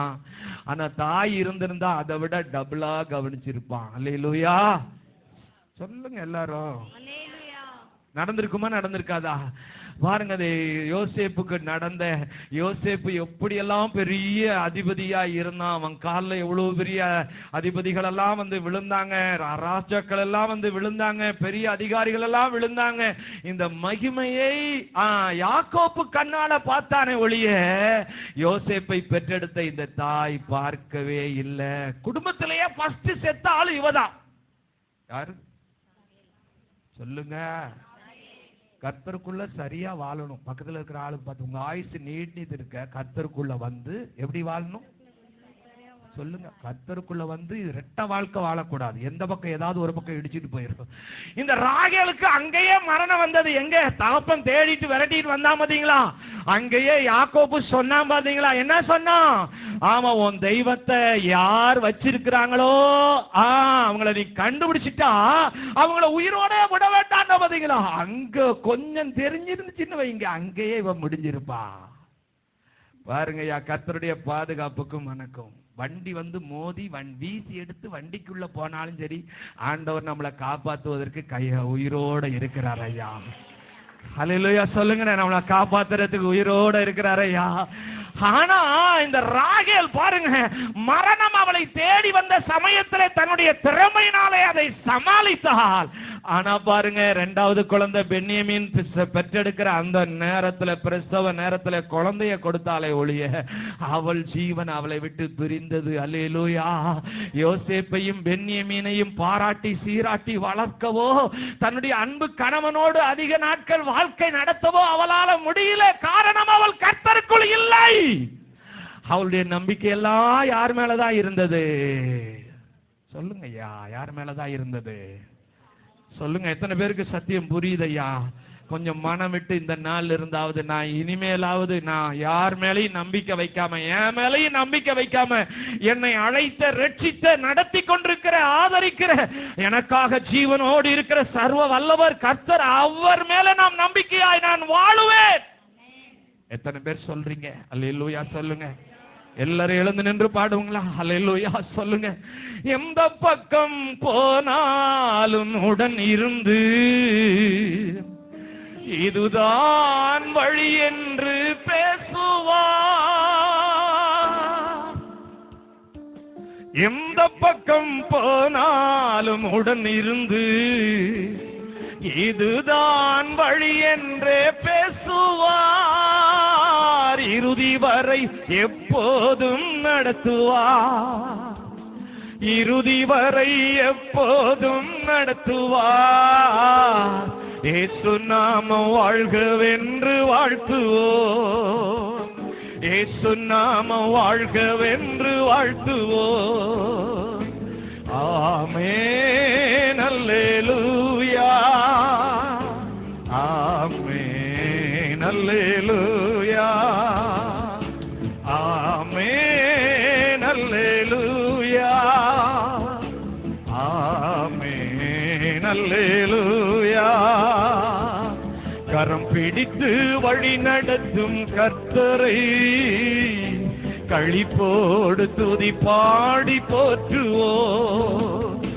கரம் பிடித்து வழி நடத்தும் கர்த்தரை களிப்போடு துதி பாடி போற்றுவோம். ஆமென். அல்லேலூயா. ஆமென். அல்லேலூயா. ஆமென். அல்லேலூயா. ஆமென். அல்லேலூயா. நின்ற வண்ணமாக ஒரு சத்தியத்தை நான் உங்களுக்கு சொல்றேன். முடியாதவங்க மட்டும் உட்கார்ந்தவங்க, மற்றவங்கள நின்ன நிலையில கேளுங்க. பாருங்க, எரேமியா தீர்க்கதரிசி 31வது அதிகாரம் 15வது வசனத்துல இந்த ராகேல் அவளை குறிச்சு ஒரு தீர்க்க தரிசனம் சொல்றான். பாருங்க, யாக்கோப்பை குறிச்சு என்ன ஒரு தீர்க்க தரிசனம்? யாக்கோப்புக்கு விரோதமான மந்திரவாதம் இல்லை, இஸ்ரவேலுக்கு விரோதமான குறி சொல்லுதல் இல்லை. யாக்கோப்பில் இருந்து ஒரு நட்சத்திரம் தோன்றும், இயேசு தோன்ற போகிறார். அப்படி யாக்கோபை குறிச்சு தீர்க்க தரிசன வசனம் சொல்லப்பட்டிருக்கிறது. ஆனா யாக்கோபு 14 வருஷமா கஷ்டப்பட்டு சொந்தமாக்கி கொண்ட அன்பு மனைவி, நேச மனைவி ராகேலை குறித்து என்ன தீர்க்க தரிசி சொல்லுகிறார்? வாசிங்க பார்க்கலாம் வசனத்தை. புலம்பலும் கசப்பான அழுகையும் ஆகிய கூக்குரல் கேட்கப்பட்டது. ராகேல் தன் பிள்ளைகளுக்காக அழுது தன் பிள்ளைகள் இல்லாதபடியால் அவைகளின் நிமித்தம் ஆறுதல் அடையாதிருக்கிறாள் என்று கர்த்தர் சொல்லுகிறார். ராகேலை பற்றி சொல்லப்பட்ட காரியம். எரேமியா வாழ்ந்த காலத்துல ராகேல் கிடையாது. ராகேல் ஆதியாகமம் 35வது அதிகாரத்திலே போய் சேர்ந்துடுறா இல்லையா? கர்த்தருக்கு ஸ்தோத்திரம். 35வது அதிகாரம் 19வது வசனத்திலே ஆதியாகமத்திலே போய் சேர்ந்துடுறான். ஆனா எரேமியா தீர்க்கதரிசி பாருங்க, இஸ்ரவேல் தேசத்திலே இயேசு கிறிஸ்து பிறக்க போகிற சமயத்திலே குழந்தைகளை சாகடிக்க போகிறானே ஏரோது அரசன். மத்தேயு எழுதின சுவிசேஷம் 2வது அதிகாரம் 31வது வசனத்துல இந்த தீர்க்க தரிசனத்தை அப்படியே மத்தேயு எழுதுகிறார். பாருங்க, அதாவது 2 வயதுக்குட்பட்ட குழந்தைகளை எல்லாம் அவன் வெட்டி கொன்னுகிறான். தாயார் எல்லாம் தங்களுடைய குழந்தைகளுக்காக அழுகிறாங்க. இப்படி சாகடிக்கப்பட்ட அந்த குழந்தைகளுக்காக. அந்த காரியத்திற்கு யார தீர்க்கதரிசி கர்த்தர் முன்னிறுத்தி சொல்லுகிறார். ஜீவிய காலம் முழுவதும் ராகேல் யாருக்காக அழுதுகிட்டு இருந்தா? குழந்தைகளுக்காக. ஐயோ, அக்காவுக்கு 5 பையங்க இருக்காங்க, அக்காவுக்கு அழகான ஒரு பெண் குழந்தை இருக்கு, வேலைக்காரிக்கெல்லாம் குழந்தை இருக்கு, எனக்கு இல்லையேன்னு சொல்லி ஜீவிய காலம் முழுவதும் குழந்தைக்காக அழுதுகிட்டு இருந்தாலே, அந்த மாதிரி தாய்மார் எல்லாம் அழ போகிறாங்க. ராகேல் தன் குழந்தைகளுக்காக அழுது ஆறுதல் இல்லாது இருந்தால், ராகேலை குறித்ததான தீர்க்க தரிசனத்தை பாருங்கள். வாசிங்க, மத்தேயு எழுதின சுவிசேஷத்துல 2:31 வாசிங்க. அவன் எழுந்து பிள்ளைகளையும் அதன் தாயையும் கூட்டிக் கொண்டு இஸ்ரவேல் தேசத்துக்கு வந்தான். 2:17 வாசிங்க. மத்தேயு. அழுகையும் மிகுந்த துக்கம் கொண்டாடலும் ஆகிய கூக்குரல் ராமாவிலே கேட்கப்பட்டது. ராகேல் தன் பிள்ளைகளுக்காக அழுது அவைகள் இல்லாதபடியால் ஆறுதல் அடையாதிருக்கிறாள் என்று எரேமியா தீர்க்கதரிசியினால் உரைக்கப்பட்டது அப்பொழுது நிறைவேறிற்று. கர்த்தருக்கு ஸ்தோத்திரம். பாருங்க, நிறைவேறினது. பாருங்க, யாரோ பெண்கள் குழந்தையை இழந்துட்டு அவங்க அழுதுகிட்டு இருக்கிறாங்க. ஆனா எரேமியா, ராகேல், இந்த மாதிரி சம்பவம் எத்தனையோ பேருக்கு நடந்திருக்கலாம் வேத சரித்திரத்துல. ஆனா பாருங்க, யாக்கோபினுடைய அன்பு மனைவி ராகேலை அங்கே பாருங்க தீர்க்கதரிசி அடையாளமாக வைக்கிறாள். அப்படின்னா பாத்தீங்கன்னா ராகேல் அதிகமாக குழந்தைக்காக அழுத ஒரு பெண்மணியாக இருக்கிறாள். அது நிமித்தமா ஆறுதல் அடையாமல் இருந்தால், அது நிமித்தமா பாருங்க அவள் சரீரம் பாதிக்கப்பட்டு அவள் சீக்கிரமா தன்னுடைய வாழ்க்கையை முடித்து கொண்டாள். இந்த செய்தியிலே ஆவியானவர் நமக்கு கற்றுக் கொடுக்கிற ஒரு காரியம், உங்க மேல இருக்கிற எல்லா வகையான நிந்தையையும் அவர் நீக்கி போட விரும்புகிறார். ஆமையா, கர்த்தருடைய நிறைவிலே வந்தவள் தான், வாழ்ந்தவள் தான் ராகேல். யாக்கோப்பை கர்த்தர் ஆசீர்வதித்து விருத்தி அடைய பண்ணி அவரே நடத்தி கொண்டிருக்கிறார்.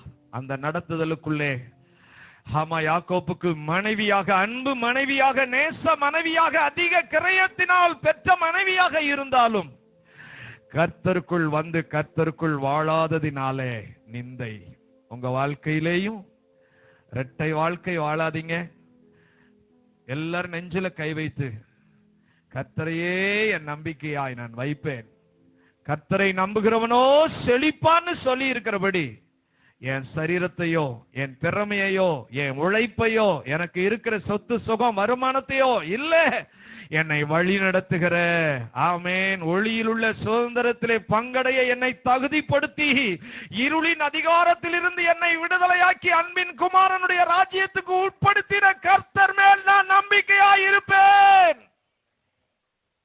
எல்லாரும் சொல்லுங்க, என்ன நடந்தாலும் சரி, என்ன சூழ்நிலையா இருந்தாலும் சரி, நான் கர்த்தர் மேல் நம்பிக்கையா இருப்பேன். அவர் ஜீவனுள்ள தெய்வம், அவர் சர்வ வல்லமை உள்ள தெய்வம், அவர் இருளை வெளிச்சமாக்குகிற தெய்வம். ஆமா. இரண்டாவது, கணவனுக்கோ மற்றவங்களுக்கோ தெரியாம ரகசியமா நான் ஒரு வாழ்க்கை வாழ்றேனே, அந்த வாழ்க்கை நிந்தையை உருவாக்கக்கூடியது. நான் அப்படியெல்லாம் வாழ மாட்டேன், என்னை மறைத்து கொண்டு ரகசியமா ஒரு வாழ்க்கை வாழ மாட்டேன்.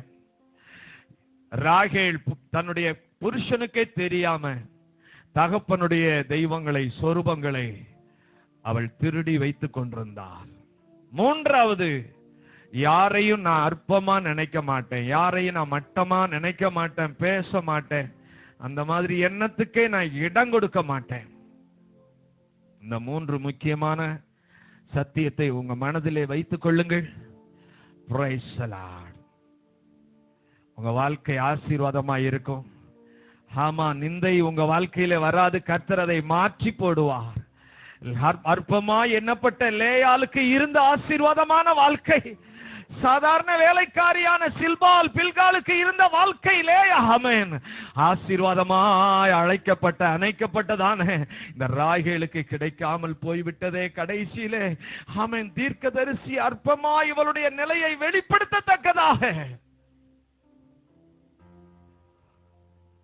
சரீரம் முகம் அழகாக இருந்தாலும் அவளுடைய வாழ்க்கையின் நிலைகள் எல்லாம் கர்த்தருடைய பார்வையிலே அருவருப்பாய் இருந்தது.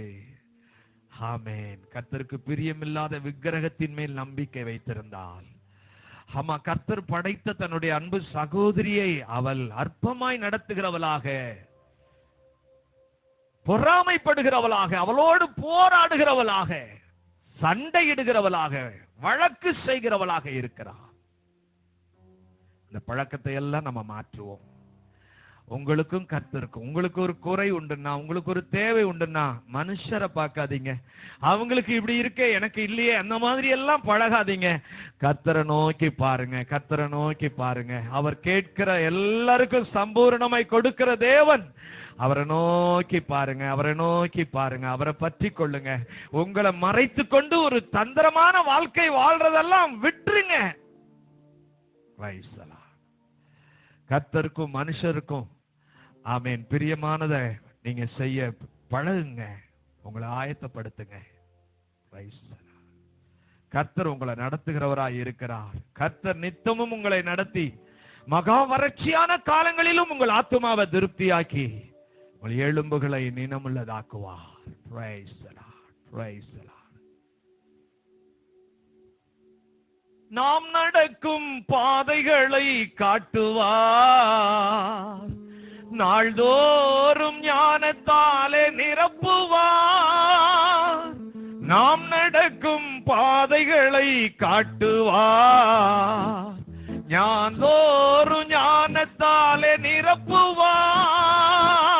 நீதியின் பாதையிலே நடத்துவார், நீதியின் பாதையிலே நடத்துவார்.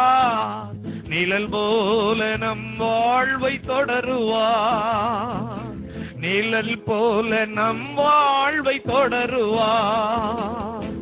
ஆமென் அல்லேலூயா, ஆமென் அல்லேலூயா, ஆமென் அல்லேலூயா, ஆமென் அல்லேலூயா. கரம் பிடித்து வழி நடத்தும் கர்த்தரை களிப்போடு துதி பாடி போற்றுவோம். கரம் பிடித்து வழி நடத்தும் கர்த்தரை களிப்போடு துதி பாடி போற்றுவோம். ஆமென் அல்லேலூயா. எல்லா கையை உயர்த்தி சொல்லுவோம். ஆமென் அல்லேலூயா, ஆமென் அல்லேலூயா.